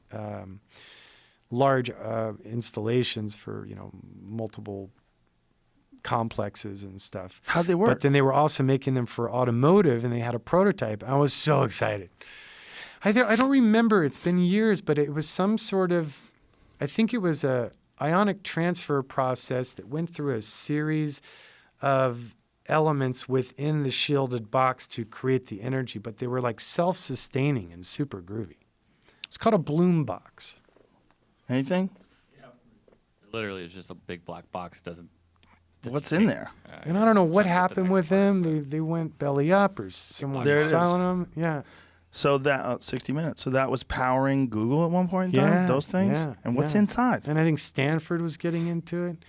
I don't know. Major mental flashback for me, even that I'm remembering it. It's just one of those things that seemed so promising that then went bye-bye. Same with like toroidal engines. There was a great engineer up in Lodi that was revisiting toroidals, and he had a Ford Focus that would do is like his daughter's old car with a blown up motor. He had his own toroidal motor that he had developed that could run from the energy in the charged particles in the air.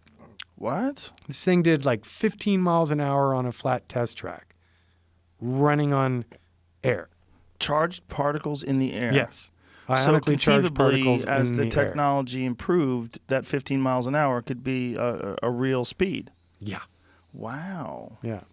And then that same guy, I saw him once at a trade show, and I was exhibiting at the show as well. So I was there on setup day. I was bored out of my gourd.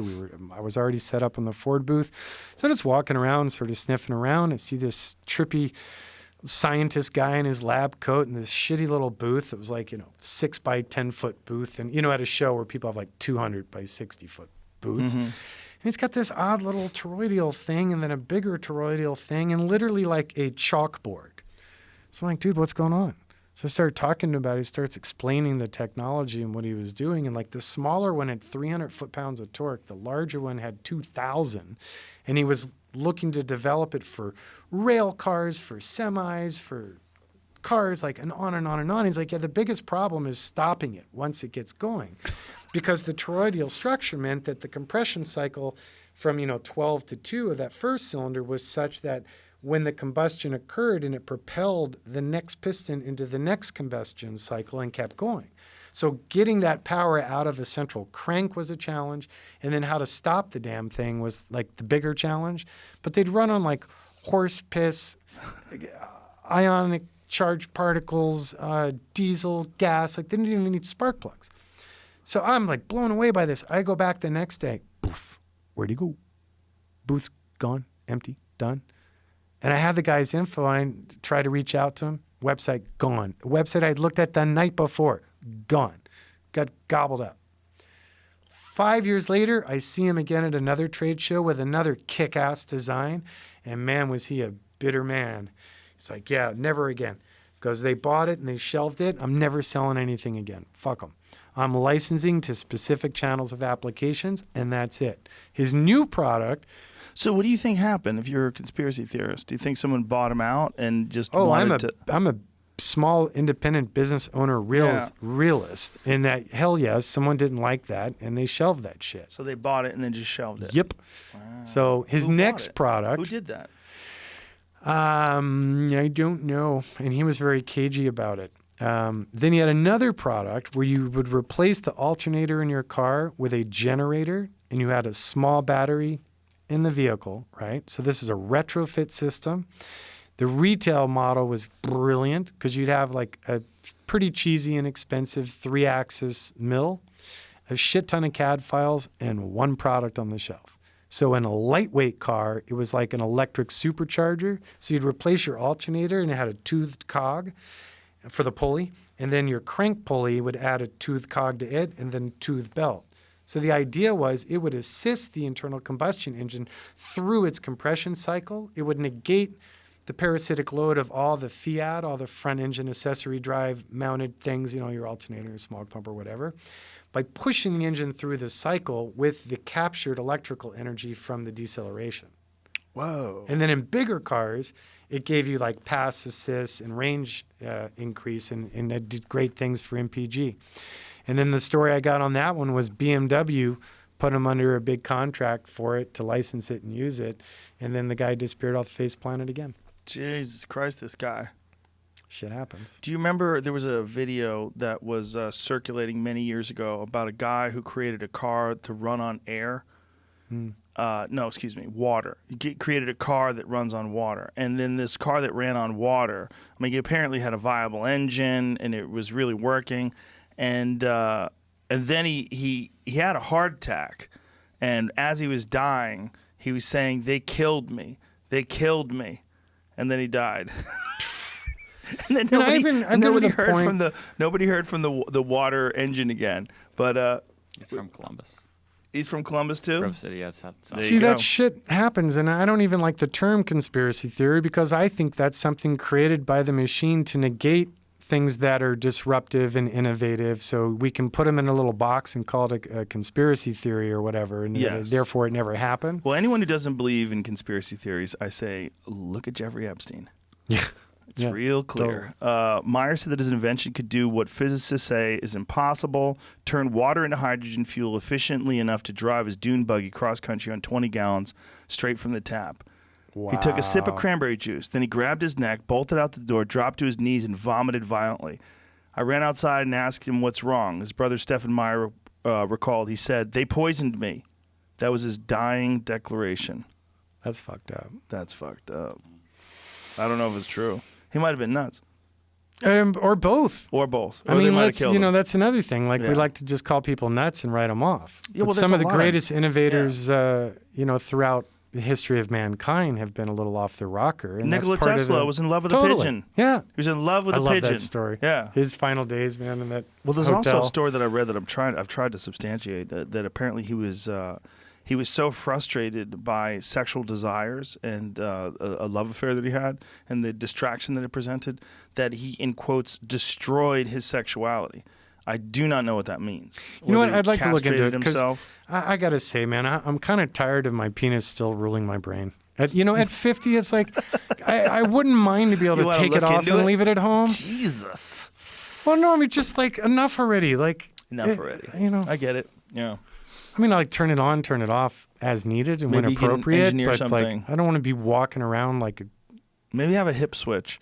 Just like something you could just set it aside and become a eunuch for a little bit. Yeah. Or at least make it useful. Make it like a GoPro mount or something. I don't know. Yeah, I see what you're saying. There's a lot of innovation that does sort of get swept aside that you wonder, like there's a documentary, Who Killed the Electric Car? Yeah, Stephen, really interesting cat, the guy who produced and developed that. Yeah. Lovely guy. Yeah, I don't know who he is, but that is another example of, that was an innovation that was a little bit ahead of its time, and the powers that be were like, fuck you. Yeah, they were not ready for it. Yeah. And that goes way back. I mean, have you heard of the Selden Patent? Very interesting piece of American transportation history. This prick named Selden was one of the richest people in the country because he was like one of your early patent trolls who sat back one day and went, we got these horse carriages and then we got these new motor things and, at some point there could be a horseless carriage. So he literally did a chicken scratch bullshit drawing and filed it and got awarded the patent. So Henry Ford and his first two companies, as well as the Dodge brothers, all the early pioneers in the transportation sector in the U.S. had to pay this prick a massive royalty to even produce the vehicle. And it was Henry after he went down and under and he was reborn and came back out with Ford Motor Company the second time, that he said, you know what? Fuck him. Fuck that. I'm not paying this shit. And it was 8 years of court battles to overrule it in the National Automotive Dealers Association. originally didn't want any trouble and everyone was paying. And Henry was the one who had the gall and the balls to say, no, we should not pay this prick. And they finally got it kicked out. But they say that hindered innovation in transportation for a good decade. Wow. Yeah. No, I didn't know about that. Yeah, and it was only the electric starter, the magneto starter that Henry Ford integrated into his cars that really made the massive shift away from predominance of electric cars to internal combustion.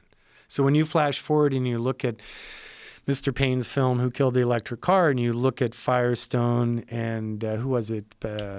Pacific Oil, but it was an oil company, a tire company, and they created that bus company, and then they did all the lobbying to privatize municipal transport so that then they could slowly buy them all up. And, California had an incredibly successful electric trolley system through the West Side. It was brilliant. It was pioneering. It was ahead of everyone. They're the ones that ended up stacked in the desert. There's some of that footage in the film. Yeah. Because they're like, we're not going to sell tires or oil if this shit goes down, so let's tank it. Yeah, they do that. Yeah, they will buy a company that's doing amazing Happens every innovation. day. Yeah, and then just put it on the shelf. Do you remember that early Ford cars? The early Ford cars were made with hemp. All of his fenders and everything were made with hemp. And there's a video of him taking a hammer and like a sledge and banging it off the fenders, and it shows you the insane durability that hemp fibers have. Have you ever seen that? Yeah, but that never made it into production, right? I think that was a wartime shortage R&D effort. Same thing with stainless. You ever seen any of the prototype? A couple of them still exist, but Stainless. Yeah, so Really? Ford, I think it was the 37 two-door. It was a 61, maybe. T-Bird was the newest, and there was a third one that the entire body is made out of stainless, and they're so badass. And That's then pretty GM did one during World War II, during the metal shortage time, entire plexiglass Buick sedan. And it sold at an auction recently, and Plexiglass, like I clear? was so fucking tempted. Yeah. So the entire body is clear. Like you see through the doors, you see the window regulators, the lock solenoids, everything. It is so badass. And it sold for what didn't seem like an absurd. It was like 180, 200 grand. Wow. And it is Plexiglass so car. actually, can you Google that image? It's a plexiglass prototype Buick, I think it was. Hopefully we'll find it. Super, super nifty. Wow. Yeah. I know that what is the company? Lotus. Lotus developed a hemp fiber car. They did like an anniversary, one of their what is it? Estige or whatever the fuck it is. There it What is. that There thing? it is. To the left. Wow. Look the One far more. left. One more over. Yeah. Look at that. That's insane. It's like, are you kidding me? That's that was crazy. So fucking cool. That's It's crazy nuts. looking. Apparently, it cracked and proved not to be viable, so Oh, it I'm never sure made it's it a piece of past shit. it. But just as like a sculpture to have here Yeah. in your man cave, the thing is so badass. Yeah, really cool. I like. There's all the. Is that safety bracing on the doors? Structural bracing on the doors. I also, for a while, like I wanted to do. There was a Dow, Corning, and somebody else. There was a big consortium that was doing a bioderivative molded plastic concepts. So like for your city trash cans and stuff, and the durability and the life cycles and everything were epic. And I was thinking for a while, like, how badass would it be to invest all the money in the platform of the vehicular engineering and then make the body literally by design almost disposable. So when it's at the end of its life cycle, it literally could turn into mulch and go on the ground and be biodegradable. totally neutral. Right. Or more interestingly, more liberating for a consumer and a designer, like let's say that same platform you had, you could have like a dune buggy style. Like, okay, I'm going to take it out to the desert and we're going to go elk hunting or whatever the hell you're going to do that weekend, right? And you want like a buggy truggy style. Or, we're doing construction at the house and we're going to use it for, hauling soil or whatever. So you could have like modular bodies and different applications used on the same platform, but all bioderivative materials. I think that'd be super cool. Well, I've always wondered why someone besides Lotus, didn't make another hemp-bodied car. Because, Corvette still uses plexiglass or fiberglass for all their cars. But hemp is far superior. It is. And it's another one of those things. Like, why isn't Yeah. that moving forward? Who doesn't why want doesn't that someone moving make, forward? maybe you should do it. Maybe you should make like a 69 Corvette but make all the panels, redo them in hemp fiber. Hate to say it, but you're going up against the petrochemical industry, and I do not want to be that dude. For you? Sure. I mean, all the But if you're just petrochemical interests in plastics. Yeah, but if you're just rebuilding something, do you really think that it would be that big of a deal? Like they would come after you if you took all the body panels off. And by the way, it would probably be so much stronger if you watch the video of. See if you can find that video of Henry Ford banging the hammer off of. I'm reading about it right now. It might not have been what was like. He lied. He didn't lie. The people that putting out the video lied, I guess, is what this article says. What does it say? The angry historian wrote a big blog about it, dug through it. That seems to be a prototype, as he was saying, and it was probably plastic. It might have been some hemp in there, but it wasn't even As a 50% binder, hemp. maybe. It wasn't even 50% hemp. Right. Well, how does he know that? They're digging through patents. all the places that the information came from the 40s and all the places that they were talking about making. The it and angry all sorts of historian's pretty balls out serious when he makes a statement. He does his homework. Interesting. I had a friend who had a stalk of hemp. One of those the base of a hemp tree on his desk, and he's like, "Pick that up." And I picked it up, and it looks like a piece of oak. Like it looks like and we feel it. It's really hard, but it's really light.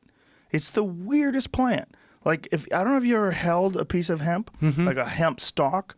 It's like an alien plant. It doesn't seem to make any sense. Yeah, and its hard. properties and its structure is so unique, and there's so many benefits to it, for sure. Yeah, I would think. I mean, see if you can find that lotus, the hemp lotus. They had it where the front stripe down the center was clear coat, so you could see the actual hemp fiber in the lotus. But no one's ever done anything. I mean, they still make Corvettes out of plastic. I mean, still making them out of fiberglass. I would think that would be like a real straightforward approach, especially now that hemp is legalized and you can grow it in the United States and most states. I think it's federally legal. Yeah, to I for my leather goods, like this jacket is all hemp thread. Really? It's super strong. Oh, yeah. It's better There it than is. anything. So that stripe down the middle is all the clear coat natural hemp fiber. So that whole car is made out of hemp. What the hell's Lotus doing these days? Like they keep coming out with all these concepts and prototypes, but then nothing ever seems to be actually happening or coming out. I don't know. They had that little car. I guess it's that one. Is that the one, the really little one that they had? Yeah, that's the Elise, I think, I yeah. drove it one day and I was like, what do you have? A fucking pair of chipmunks running the engine with one of those hamster wheels? But then even like last year at the Quail, we were up there showing a car. They debuted a concept that was lovely. It was kick-ass. But from what I heard, what's his name, Bahar, they're making such a disgusting amount of money in licensing, like keychains and bullshit, that like the core, even the engineering, tier one engineering aspect of Lotus and then the production, they're like, fuck that. That's complicated. Wait a minute. They make their money off keychains? Yeah. From what I've been told, that's what's kept Lotus in business over the last 10 years. Lotus keychains? Just merch, just whatever. Watches, mercs, bags, whatever. Shit that anyone wants to put the Lotus name on. Really? They're selling licenses left and right. But they're not selling cars. I don't think they have anything in production right now, do That's they? so weird. And they've shown like more concepts than multinational car companies. Well, I know Matt Farah reviewed that rear engine or the mid-engine one that they have and said it was awesome. It's a beautiful car. But you don't see them. You never see them. Yeah, I think they're one of those interesting companies that like kind of like a Malcolm Bricklin situation of like just Who's that? Malcolm Bricklin. So one of the best car books ever. That Johnny Lieberman, right? Johnny's Yes. a dear friend. Johnny had recommended. It's called The Worst Car Ever Built, and it's the story of the Yugo. Oh, It is. Yugo. It's a fast read. It is absolutely hysterical. The shenanigans and shit show around that car, and behind all of it was Malcolm Bricklin, who's like the P.T. Barnum of the automotive industry. The amount of stories and stuff this guy has lived through and caused and gotten away with is insane. But like the Yugo, the cars were like late. And they were going to debut at the LA Auto Show, and they realized like, oh shit, we don't have booth models or anything. What are we going to do? So Malcolm Bricklin in the story goes that he drove around downtown LA and just, where are the prostitutes? Where do the whores hang out around here? Went over and like hired a bunch of the girls to like, could you put on something a little more tame and like be here at this time for these days and to like run the show and be their booth models and rep the cars. But like the cars as they came out of the container had disassembled themselves in transit, like and just on and on and on. The shenanigans are just hysterical. But that book is so fucking funny. Wow, I've never heard of that before. That's interesting. Yeah. I would think that for a guy like you who's building cars the way you're building them, the real challenge would be staff. Yes. I think that would be the real challenge, is finding people that understand what you're doing, finding fellow artisans that also understand how to build cars, that really get what you're doing. Yep. That and I love the state of California, but they do not want me here. How so? They don't want me in business. They don't want anyone in California making anything except maybe solar-assisted bicycles. The business climate in the state of California and the associated HR costs and insurance and workman's comp and liabilities, like every couple weeks there's another absurd ruling that we get an update on that like, wait, what? It's like, you mean to tell me if I catch a dude smoking crack while on the clock stealing my inventory, I can't fire his ass on the spot? Nope. What? Oh, yeah. Now, if you do, you have to give him a week's pay at the time of letting him go, and you can't make him sign anything that indemnifies nor protects you. You have to put him on probation and offer therapy and resources. No, you don't. Yeah. It's Really? such a You shit catch show, someone dude. stealing merchandise and smoking crack. Like literally the most vagrant disrespect of safety, of policy, of company goods. Like, it has gotten so bad. And like, we just got a letter from the building inspector came by and he's like, yeah, you know those automotive lifts in your building? We're like, yeah. He goes, yeah, you have 30 days to remove all those. What?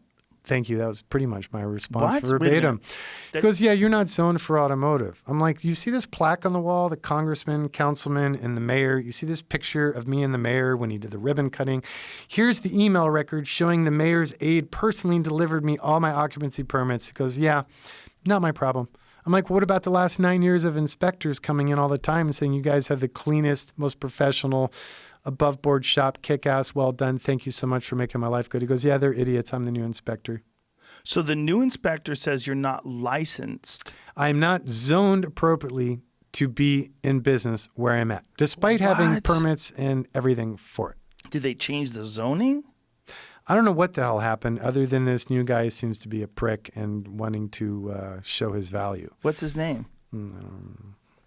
I actually don't remember. Oh, okay. But I literally, at every turn, it's killing me. And like, What a piece of shit. I think at this point too, the amount of costs related per employee should be going to my employees, not to insurance companies and all this bullshit that gets tagged on top. It's like for every dollar you pay someone now, there's another 32 cents that should be going to them that's going to I don't sucker understand fish what in do they industry want you to and do? insurance. How do they expect you to work on these cars?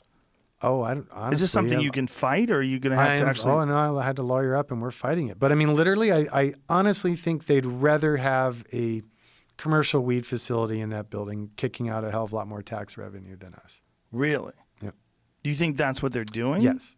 So you really think they're trying to make it challenging for you to do business so that you quit? Yes. And just about any small business owner I know in the state of California, the challenges we're facing are getting to the point of making us wonder about our own intellect for staying in the state. I Where don't would want to you move. go? I don't want to go anywhere. I don't want to. I love it here. So what would you grew do up here. if you lose this? You know, if it gets to the point that we have to, oh, you mean this building situation? Yeah. I'll fight it or I'll move and I'll deal. I've been through this shit for a while. So you I've find been some place over where the you years. are zoned for Yeah, and lifts? just keep partying on. But I know What I'm zoned fine fuck? where I'm at. I'm just going to have to, you know, instead of running a business, I have to now become a lobbyist and, you know, knock on doors and ring phones and dig through my black book to find people with the clout to get the city to go, So is this what's guy going just on? flexing? Like, what is this? I think so. And at first he seemed like he chilled out when we went above him, and then everything was good. And then a week later, it bubbled back up again, and we got another notice. So we're in the middle of it right now, but You went above his head and you got approval? verbal. Verbal. Yeah. And And then I said, yeah, I don't know what he's talking about. You're fine. You're good to go. and then you go back again. And now it's a problem. And he again. said, "What in the fuck?" That's crazy. But look, at the end of the day, the reality is also, I'm going against what trade schools are telling young kids that are going into the field. What are they telling kids? They're telling kids that here, if you run this scan tool, you'll make 150 grand a year as a lead tech at a BMW dealership. What they're not telling these kids, while sucking all their money out of them with crazy, student loans and stuff, is that's like the kids in the street in Brazil all wanting to grow up to be Pele. There's not that many Peles. So there's plenty of dudes at that dealership that are making minimum wage or thereabouts, or dealing with the politics of flag hours or whatever. But what I'm having a hard time with is we charge $100 an hour for our labor. I can't just keep charging more and more and more at the level of what we do with projects that can run thousands of hours per job. The math it almost doesn't make sense. Like, I honestly have guys that I think I should be paying them 70, 80, 90, 100 grand a year to do what they do because they're artists and they deserve it.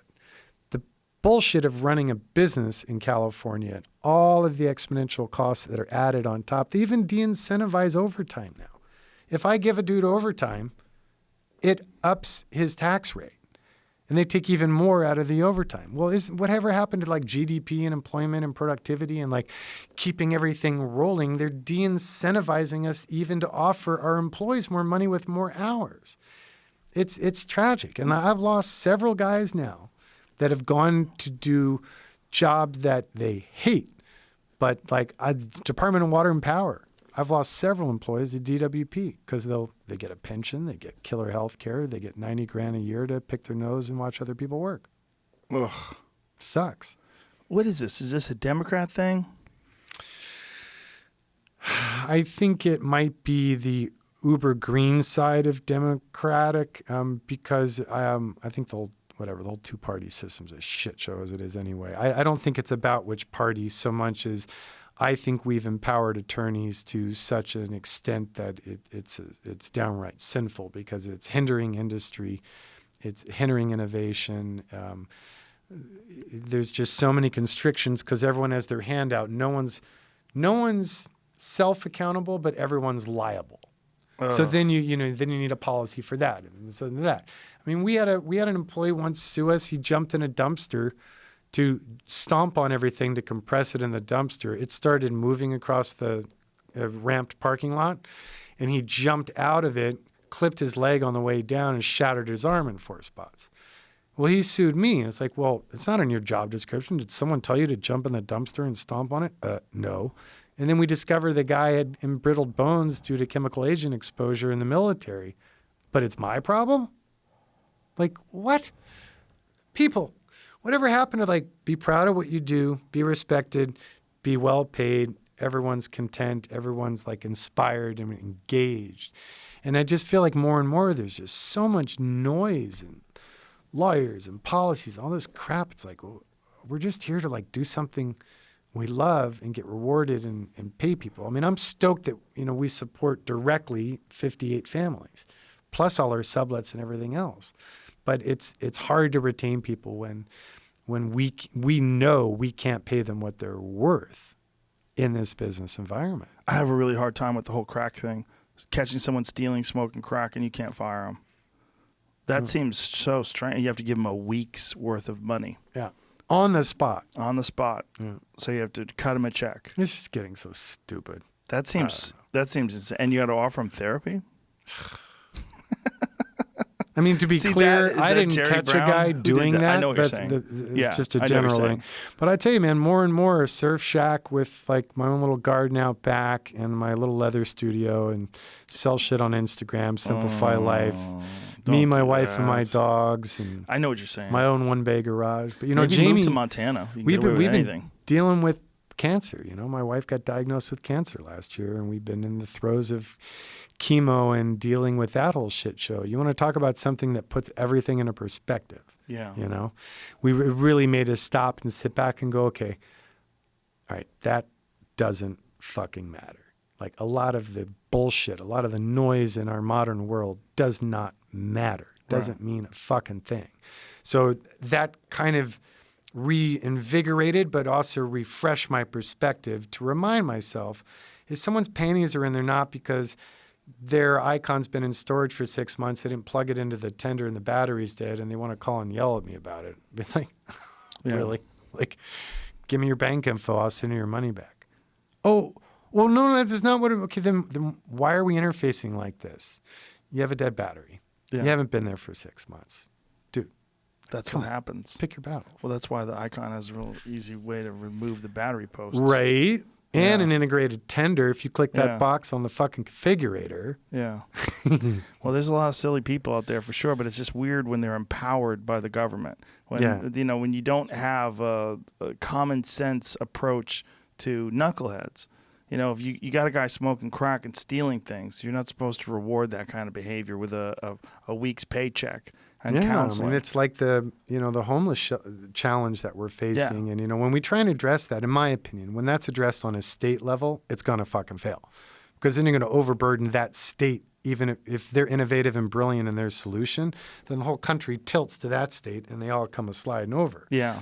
And then the one in Venice that is like super nasty low occupancy level because the homeless are like, wait a minute, there's a curfew and there's drug tests. Screw you. I want to do whatever I want. I want to smoke what I want to smoke and do it. It's like, no. So, Joe, I'm running for office. Oh. This is my platform. I'm What is announcing right here.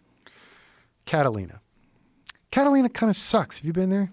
It's not the best place. Okay, so how about this? Move the homeless people to Catalina? Yes. They don't all of want to them. live there, though. I They didn't can't beg no, for no, money no, in I'm Catalina. not asking. No, you go there. Not asking. No, I'm not asking. Oh, were you a Republican? I'm nothing. But you go there, you contribute to that social system. Mm-hmm. We'll give you, seed money and development, free internet for all. Free internet. You actually start producing something of value to society and get your shit together. You can come back home. Then we'll send the ferry over and we'll bring you back So over. it's prison for homeless people. Yeah. What do you think? How are they going to get food? Airdrop? I don't know. Grow your shit. There's enough bison to feed them for a couple of years. It's not going to work. All right. That idea sucks. I'd also, I don't know what. my other platform would be, you cannot evoke the law in your defense in the process of breaking the law. Like when you hear stories of like a friend of mine, NFL player, caught a dude breaking into his car, like he's in the gym and looking out the window and sees like legs hanging out the passenger window of his BMW. He's like, motherfucker. He runs down there. He literally grabs the dude by the ankles and yanks him out of the car, blows the guy's jaw out, knocks his teeth out, on and on and on. My friend ended up getting sued for that and ended up liable and owing this prick a bunch of money. Like, Really? but he was in the middle of breaking the law and stealing the guy's property. You should not Is be that a able California thing? to. Texas, they don't give a fuck. That was California. Yeah. You should go to Texas. Yeah, Austin's looking better and better. Austin looks pretty good. I have some buddies with some shops in Austin and barbecue. From my friends at La Barbecue have a kick-ass barbecue place. Yeah, it's a great place. Dear And friend of mine if just someone's moved. breaking your car, you could just shoot them. Sweet. Sign me up. I mean, I don't think you should shoot them, but you could. I'm not advocating shooting people for breaking into Well, your shoot car. him in the foot and then run over him. Would you feel better with that? Well, I feel like if you break into a former NFL player's BMW and he catches you, you should get your fucking ass kicked. Yeah, totally. By Hands a down. big giant man. And that's how you learn Kind of had it coming. to not break into someone's car. But see, that's going back to this lack of accountability yes. to me. Like, well, that's the problem with Democrats. That's the problem with this country. And then there's a problem with particularly this state.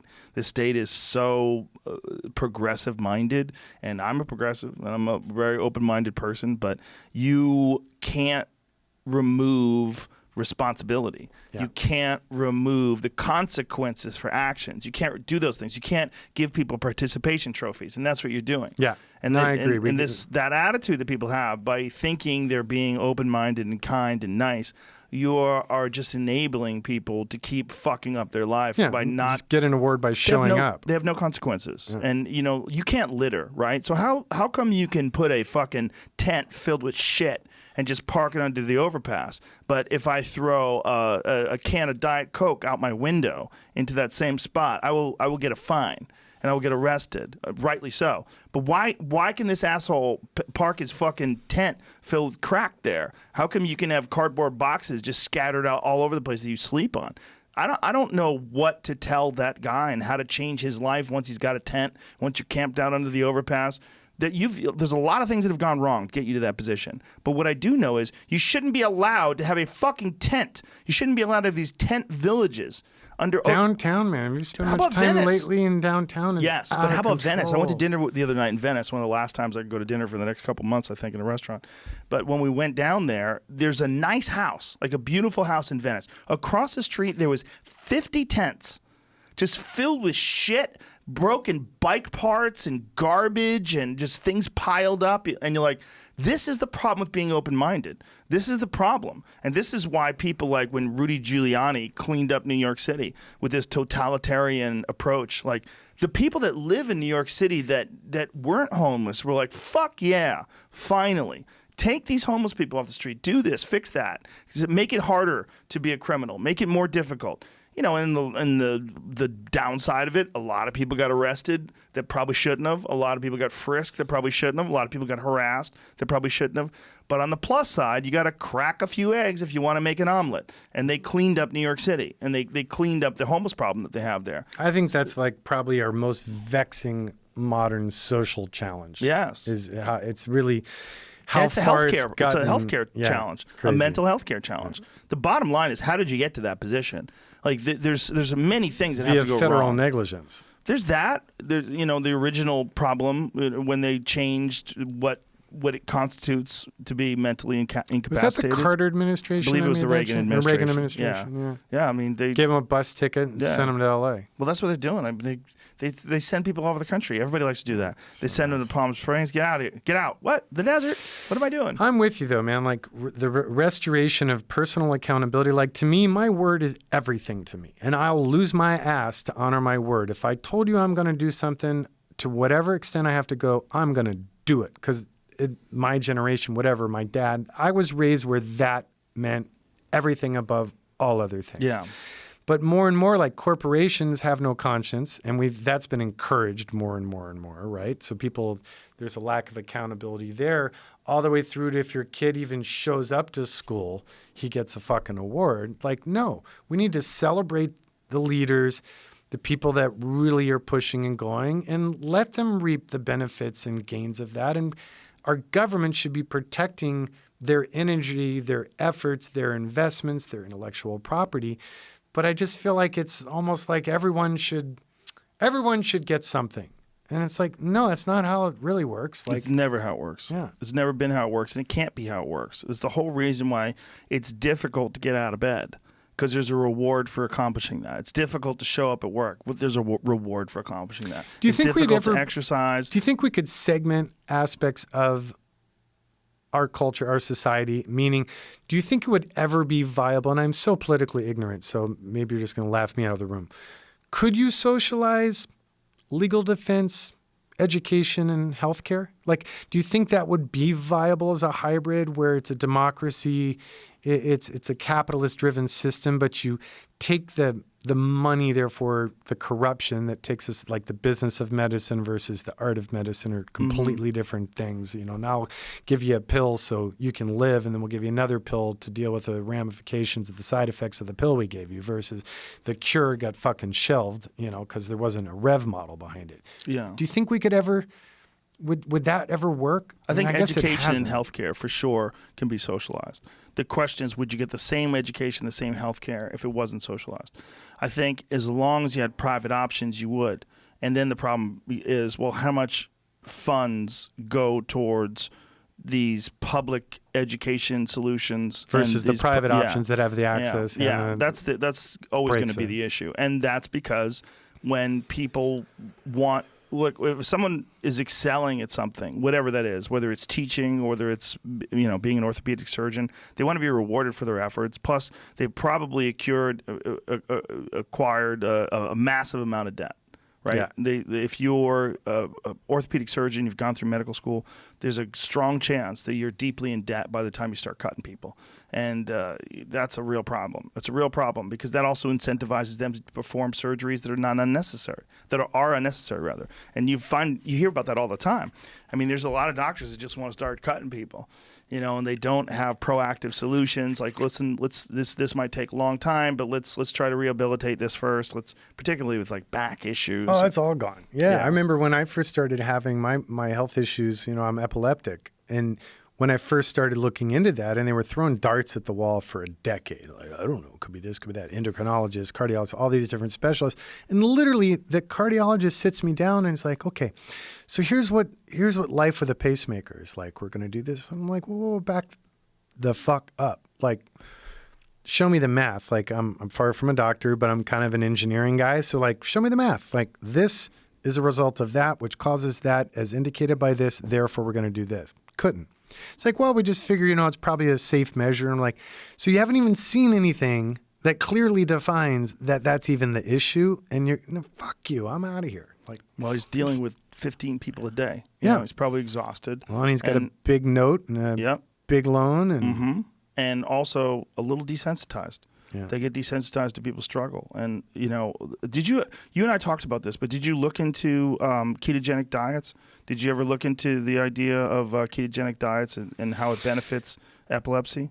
I did, just to the extent of doing some Google research promptly after our discussion. And I also was looking into medical marijuana approaches to it. But again, the beautiful state of California is such that I lose my license if I don't take the chemicals that Big Pharma promote, because they do biannual blood tests. So even if... They test you for those chemicals? Oh, they do blood tests to make sure you're on the shit.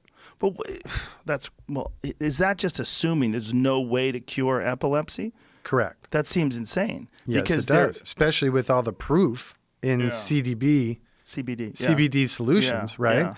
And it's been medically verified, but the state won't acknowledge it. So if you choose to go that route, not only obviously your insurance company won't pay for it, but you lose your license and everything else related to its regulation. But what if you go through all that and you have no issues? Like, what if you can prove that your epilepsy is in remission? Then that can work, but it takes a year or longer to be able to prove that. Jesus Christ. So you have to take medication. Yeah. Unfortunately, I haven't had a seizure in years, so I'm stoked. Yeah, I have a friend. But I hate taking anything. His son has issues, his epilepsy, and he got him on CBD, and it stopped dead in his tracks. Young boy too. He's like 3 years old. Yeah, stopped dead in his tracks. Yeah, it's CBD is an issue or a solution for some people, with some people with epilepsy. Ketogenic diets are another one. They actually started using those on certain team members that were using rebreathers.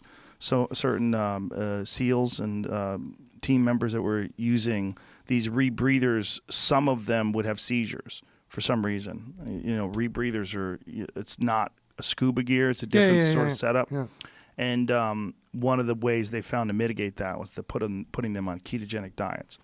There's something about your body burning fat as opposed to carbohydrates that lends itself to stopping these sort of seizures, and they don't completely understand why or whether or not it works on everybody. A lot of research, too, in the cancer field in regards to diet impacts. It's pretty phenomenal data out there. Yeah, it is. Well. Yeah. One of the things that I'm hoping out of this coronavirus scare is that people start taking their health more seriously.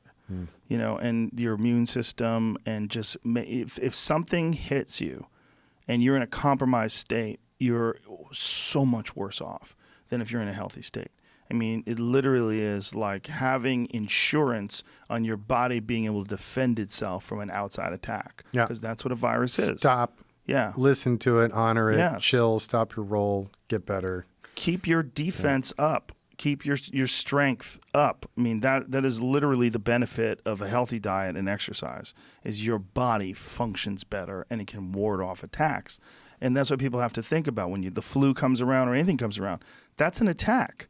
It's an attack by a viral entity. And if you have weak defense, if you have a poor immune system, if your body is already compromised because of tobacco use and drugs and all these various things that can wreck your system, and you don't exercise, and you're going to get around to it, but you never do, and you eat like shit. Well, guess what, man? You have no fucking tools. You have no weapons to defend yourself against this entity. I'm worried about Jamie right now. Like, I'm not letting her fill her car up with gas, go to the bank anywhere. Like, me and my younger son Quinn, who's still at home, like, let us handle everything. Yes. Because your immune system is severely challenged right now. Just finished chemo, like lockdown. Oh, but you need to Yes. go to work and bill people because we got to meet payroll. But other than that, like, let's stay low. Let's keep our heads down. It's such a trying time.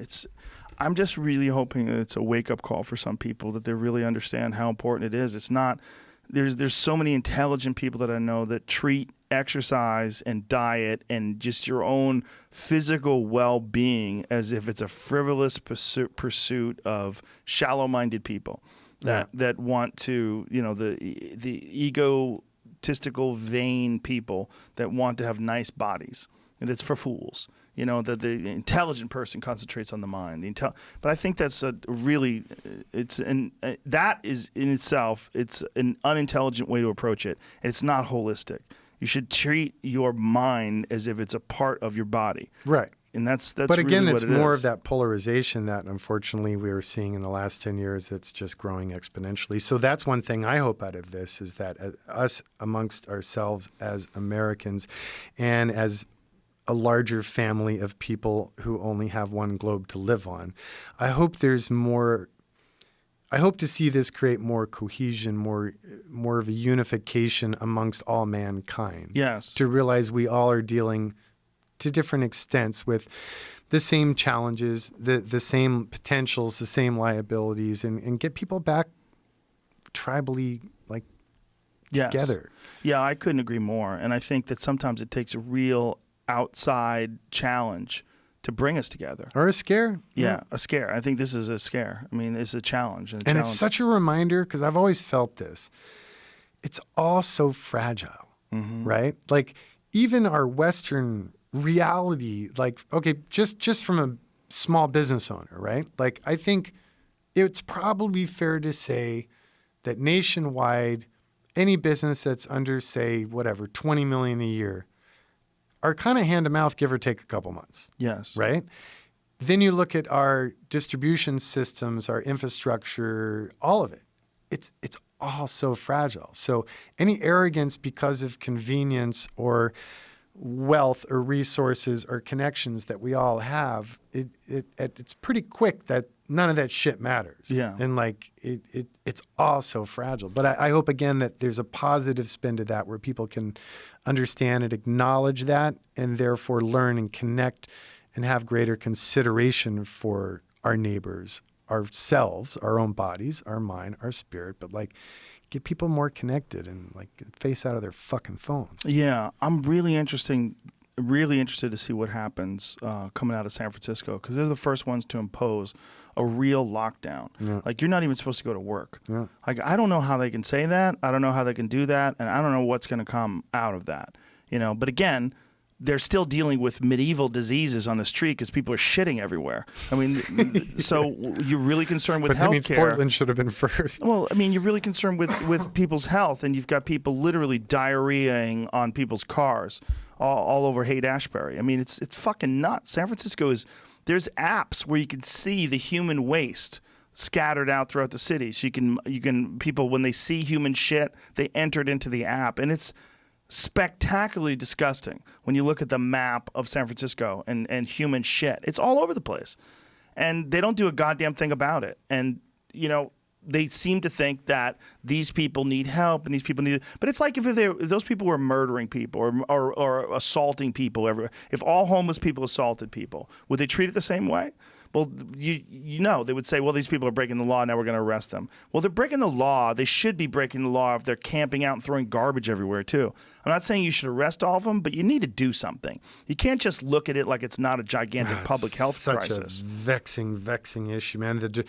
The diversity of situations and stories that lead people to be into that situation is so complicated. It is, and you're going to see more of it if you force people to be out of work for 3 weeks. Like the OPC is a big charity in LA that's working on that my children's charities had some sort of Kevin Bacon moments of interrelationship. And I look at all the efforts of charities like theirs and how they address it, and it's like, fuck, that's a tough one. I don't even understand how you'd even approach it. It's gotten so far gone. I mean, it should have been nipped in the bud. They should have figured out a way to stop it as it was happening and put a considerable amount of resources towards that. But all these other problems seem to be more on the forefront and more on people's mind when it comes to elections. And so they just sort of let it happen. I think, like you said, back with Reagan, that there not being a forcible multiple state lawsuits against the federal government because of the load put on the state systems by that federal change and the limit of health care for mental issues. Yeah. That was really kind of the root of it, right? I mean, I grew up in New York City in the 70s, and it was a fucking zoo.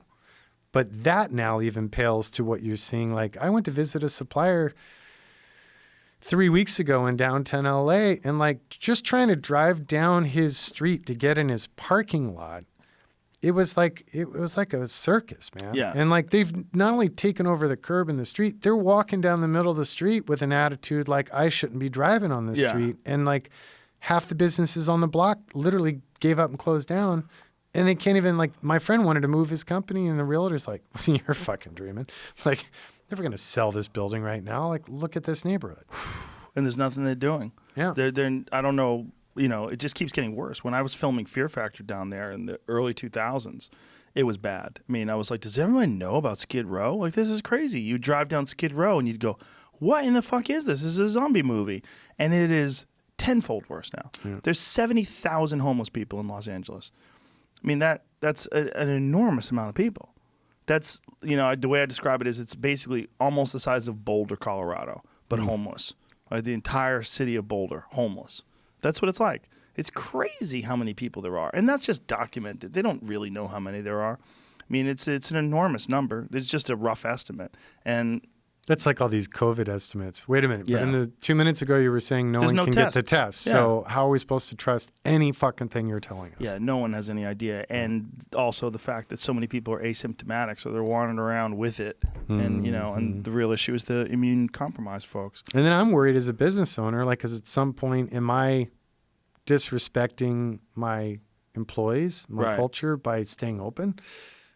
Like, should I be closing, or am I breathing into, it's like I'm torn between this is social media gone wrong, too much hype and too much bullshit, versus speaking to friends, a friend who's a scientist in the viral field and what she's telling me, and friends who are doctors, and a friend who's a doctor in Milan and the shit show he's dealing with. It's like, okay, no, it's not just like, but it's very interesting trying to, I think all of us in all of our lives right now, picking our paths, picking our priorities, how do we address this? But then as a business owner, again, in California, there's liabilities to how you address or don't address it. Yeah. So it's very interesting. Do you think you'd move to Texas? No. No? Couldn't do it? Frankly, if it got that bad, you'd quit? I'd rather sell the company to someone who thinks they're smarter than me and they can do it and scale it and go there. I just stay in my happy space. And just make leather jackets. Yeah. Just make shit, travel the world, spend time with craftsmen, spend time with my family. When you've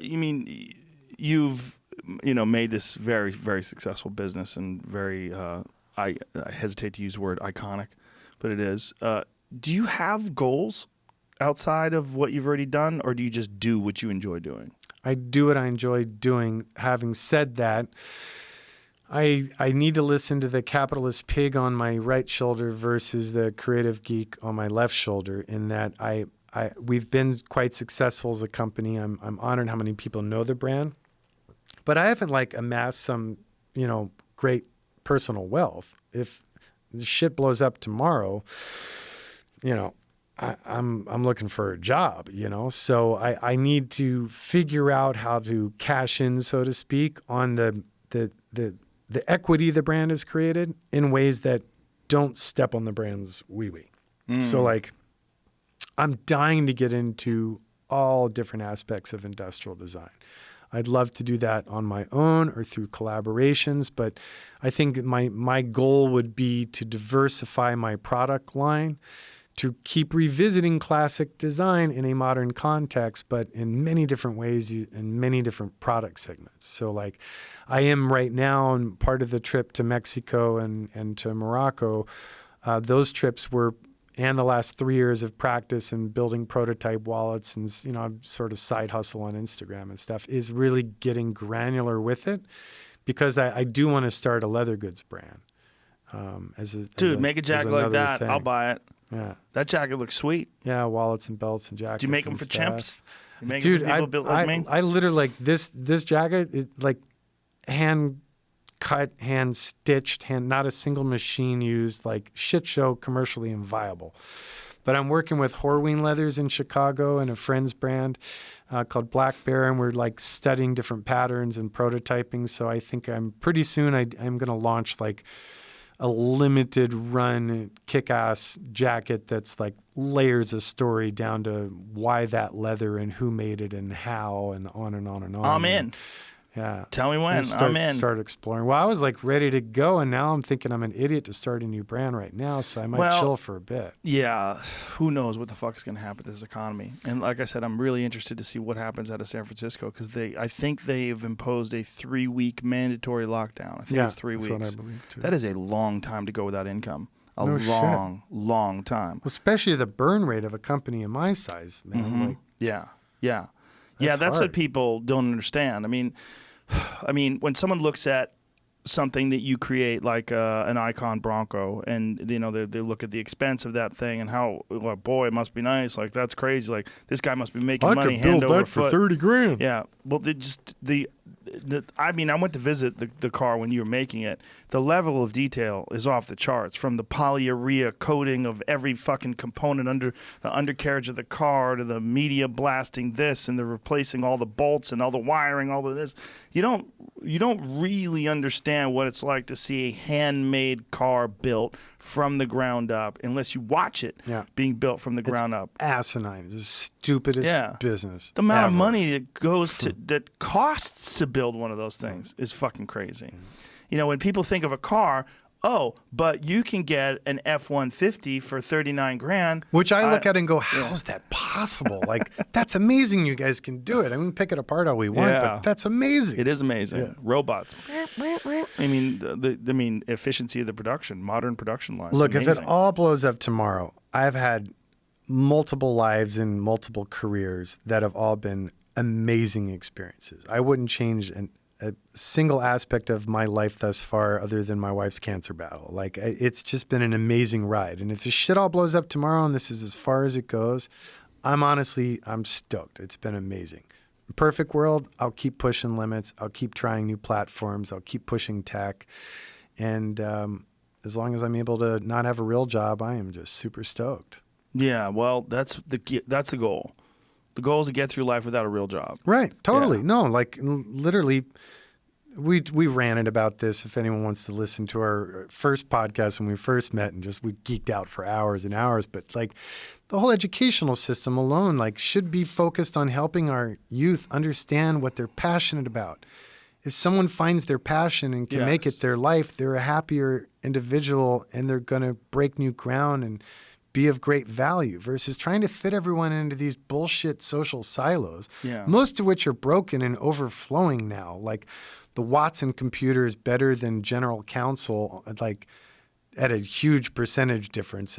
AI can outdo these lawyers in like coming out of school in 6 digits of debt and they can't get jobs. Like, that model doesn't even work anymore. So let's get back to like honoring tinkerers and craftsmen and free thinkers and innovators, and they're encouraging people to think outside the box. Totally. Encouraging people to be creative. And I think there's also an issue in teaching people at scale.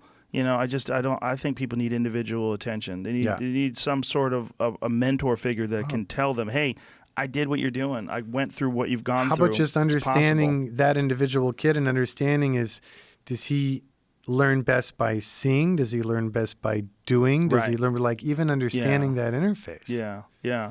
It's a mess, and the only thing that gives me hope is now, because of the internet, there's so many other resources for kids. There's so many YouTube videos they can watch, and so many articles they can read, and there's so many there's documentaries. There's all these different stories of someone like them that also followed a dream. Mm-hmm. And, when I was a kid, there was none of that shit. It's true. Like, I didn't even know you could... being an industrial designer was a career path. Until I was well beyond having the opportunity to have properly trained in it. Well, there was no such thing as being a podcaster. Right. It didn't exist. But now it exists, and there's 900,000 podcasts, literally. Really? Oh, it's so crazy. They think there's some crazy number, like it's 1 out of every 400 people in America has a podcast.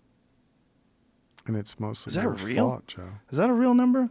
What is the number? If there's 330 million people, Yeah, that's the number, and right? there's a million podcasts, that's Close to it. 1 in Yeah, it's in the 350. it's in the neighborhood. It's in the neighborhood of 1 out of every 400 But people. even you, right? You had no idea. I have no idea. You had no idea. No, but I mean, you didn't know the magic carpet ride you were getting on. No. You did this as a passion play, right? Yes. You wanted to have interesting conversations and meet diverse people, and you kind of needed a gig, right? You wanted to. This sort of was I don't want to say a hobby, but it grew very organically for you. 100% organic. But you had It no was- clue it was going to turn into this empire of craziness, right? No, it costed money for most of the Yeah. time. It was just for fun. Yeah. It was 100% just for fun and an opportunity to get together with my friends. One of the things that I've figured out early on. That's beautiful. I love the honesty of that. Yeah, it is. Yeah. I mean, but one of the things I figured out early on is I spend the most time with my friends when we sit down and do podcasts, because then there's no phones involved. It's just 3 hours of attention. just talking to each other. Whereas, if we go to a restaurant, we'll talk for a little bit, but we only do it once every now and then, and they're on the road and I'm on the road. And so getting together was like a communal thing. And then it became like a clubhouse thing. And then we started doing it at the Ice House. So it was at a comedy club. So we'd do it, coincide with shows, and that was a lot of fun. And then slowly but surely, the numbers started growing. And as the numbers started growing, then I started getting guests. And then as I started getting guests, I started understanding what I'm actually doing and getting better at talking to people. And then realizing that what you're doing is you're like linking up with one person. The less distractions, the better. The less bullshit, the better. It's just you and a person talking. And then I got better at that. And then I started thinking about what I'm doing wrong, what I'm doing. And then I realized, like, oh, this is a skill just like everything else is a skill. Like, being annoying to listen to is a failure to do the job right. Like, it's not just that that's who you are. That's not what it is. It's just you are who you are because of a lack of attention. Man, I've done tons of interviews and tons of podcasts and tons of media over my various careers and stuff. And I honestly, our conversations and my last experience here, and again, talking with you today, man, I love it. Like, there's such great conversations, and I honestly, we were direct in eye contact. It's been personal. It's about whatever the hell we come up with that we end up just naturally flowing into, and it's so rare. It's what's rare for people to listen to too, and for me, it's very educational. And it's also, the beautiful thing about it is that the only people I'm talking to is people I want to talk to. So there's no one that's telling me who to talk to. So, when I reach out to you and I said, hey, man, you want to do another one? Yeah, fuck it, let's do it. I'm like, all right, exciting. So it's only people I'm interested in talking to. So that makes it so much better for the listeners as well, because you're getting genuine enthusiasm. Just like me when clients call and want me to build Yes. something that sounds like it would suck and I'm not interested. Yes, So exactly. bless us, right? Yes. While we have the power to say no and to control what we do, what we say yes to and what we say no to, as long as the market allows both of us to do that, we'll stay in our little happy place. For sure. What I hope out of this coronavirus thing is, other than people stay healthy, of course, is that people do revisit what they do with their lives as well, and recognize that the fact that all this shit can go away. And even if you're a good boy and you show up at work every day for some fucking job that sucks, and you feel like you're putting in your time and you're doing the right thing, they can take that shit away from you. Ain't none of us getting out of here alive. Yeah, exactly. And you can jump off that fucking ship, and I bet you can make it to the shore. I bet you can. But you have to do the due diligence. You got to do the work, and you have to understand, like, this is not going to be easy. This is nothing that's worth doing is easy. But I think once someone understands the importance of being impassioned about what they do, even like with what relationships they're in, how they spend their time, what they schedule their day about.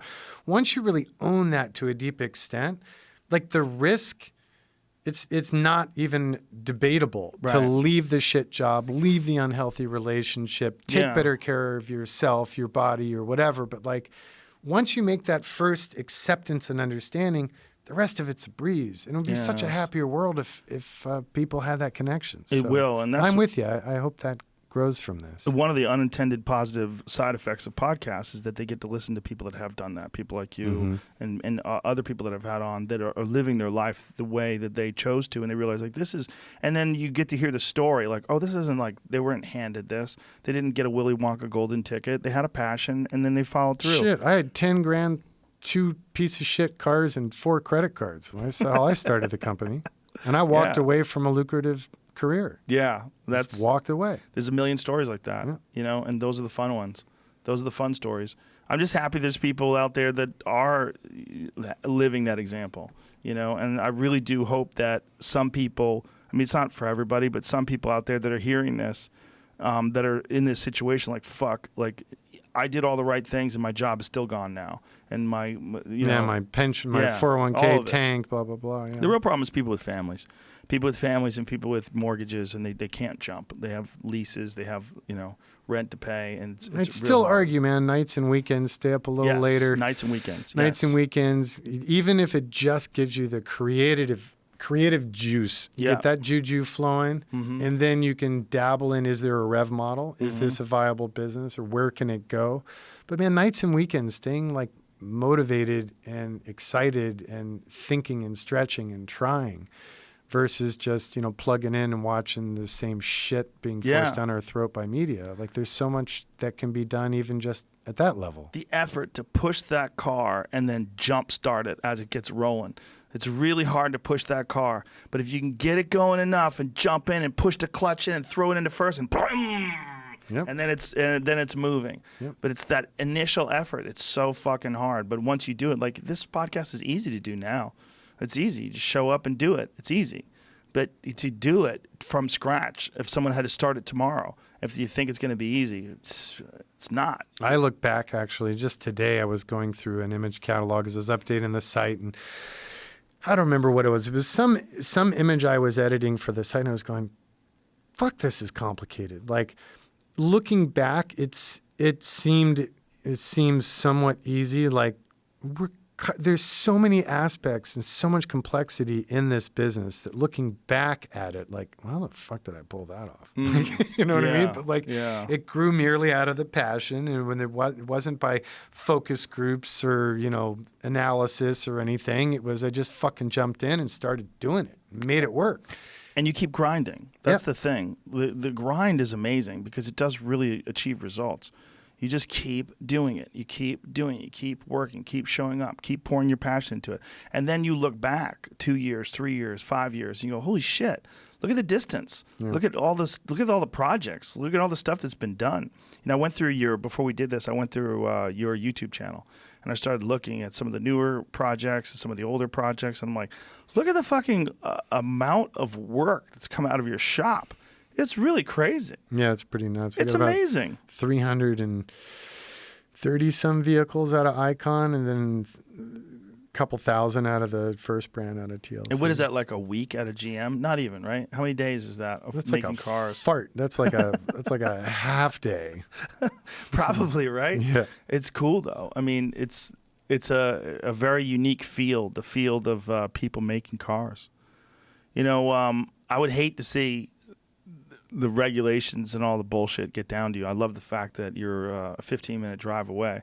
I can go check out the shop. Oh, we'll beat them. It just sucks that I have to convince them that I'm a valued member of California's It's crazy. economy and society, and especially the city. The right city should be people. so pumped that you're there.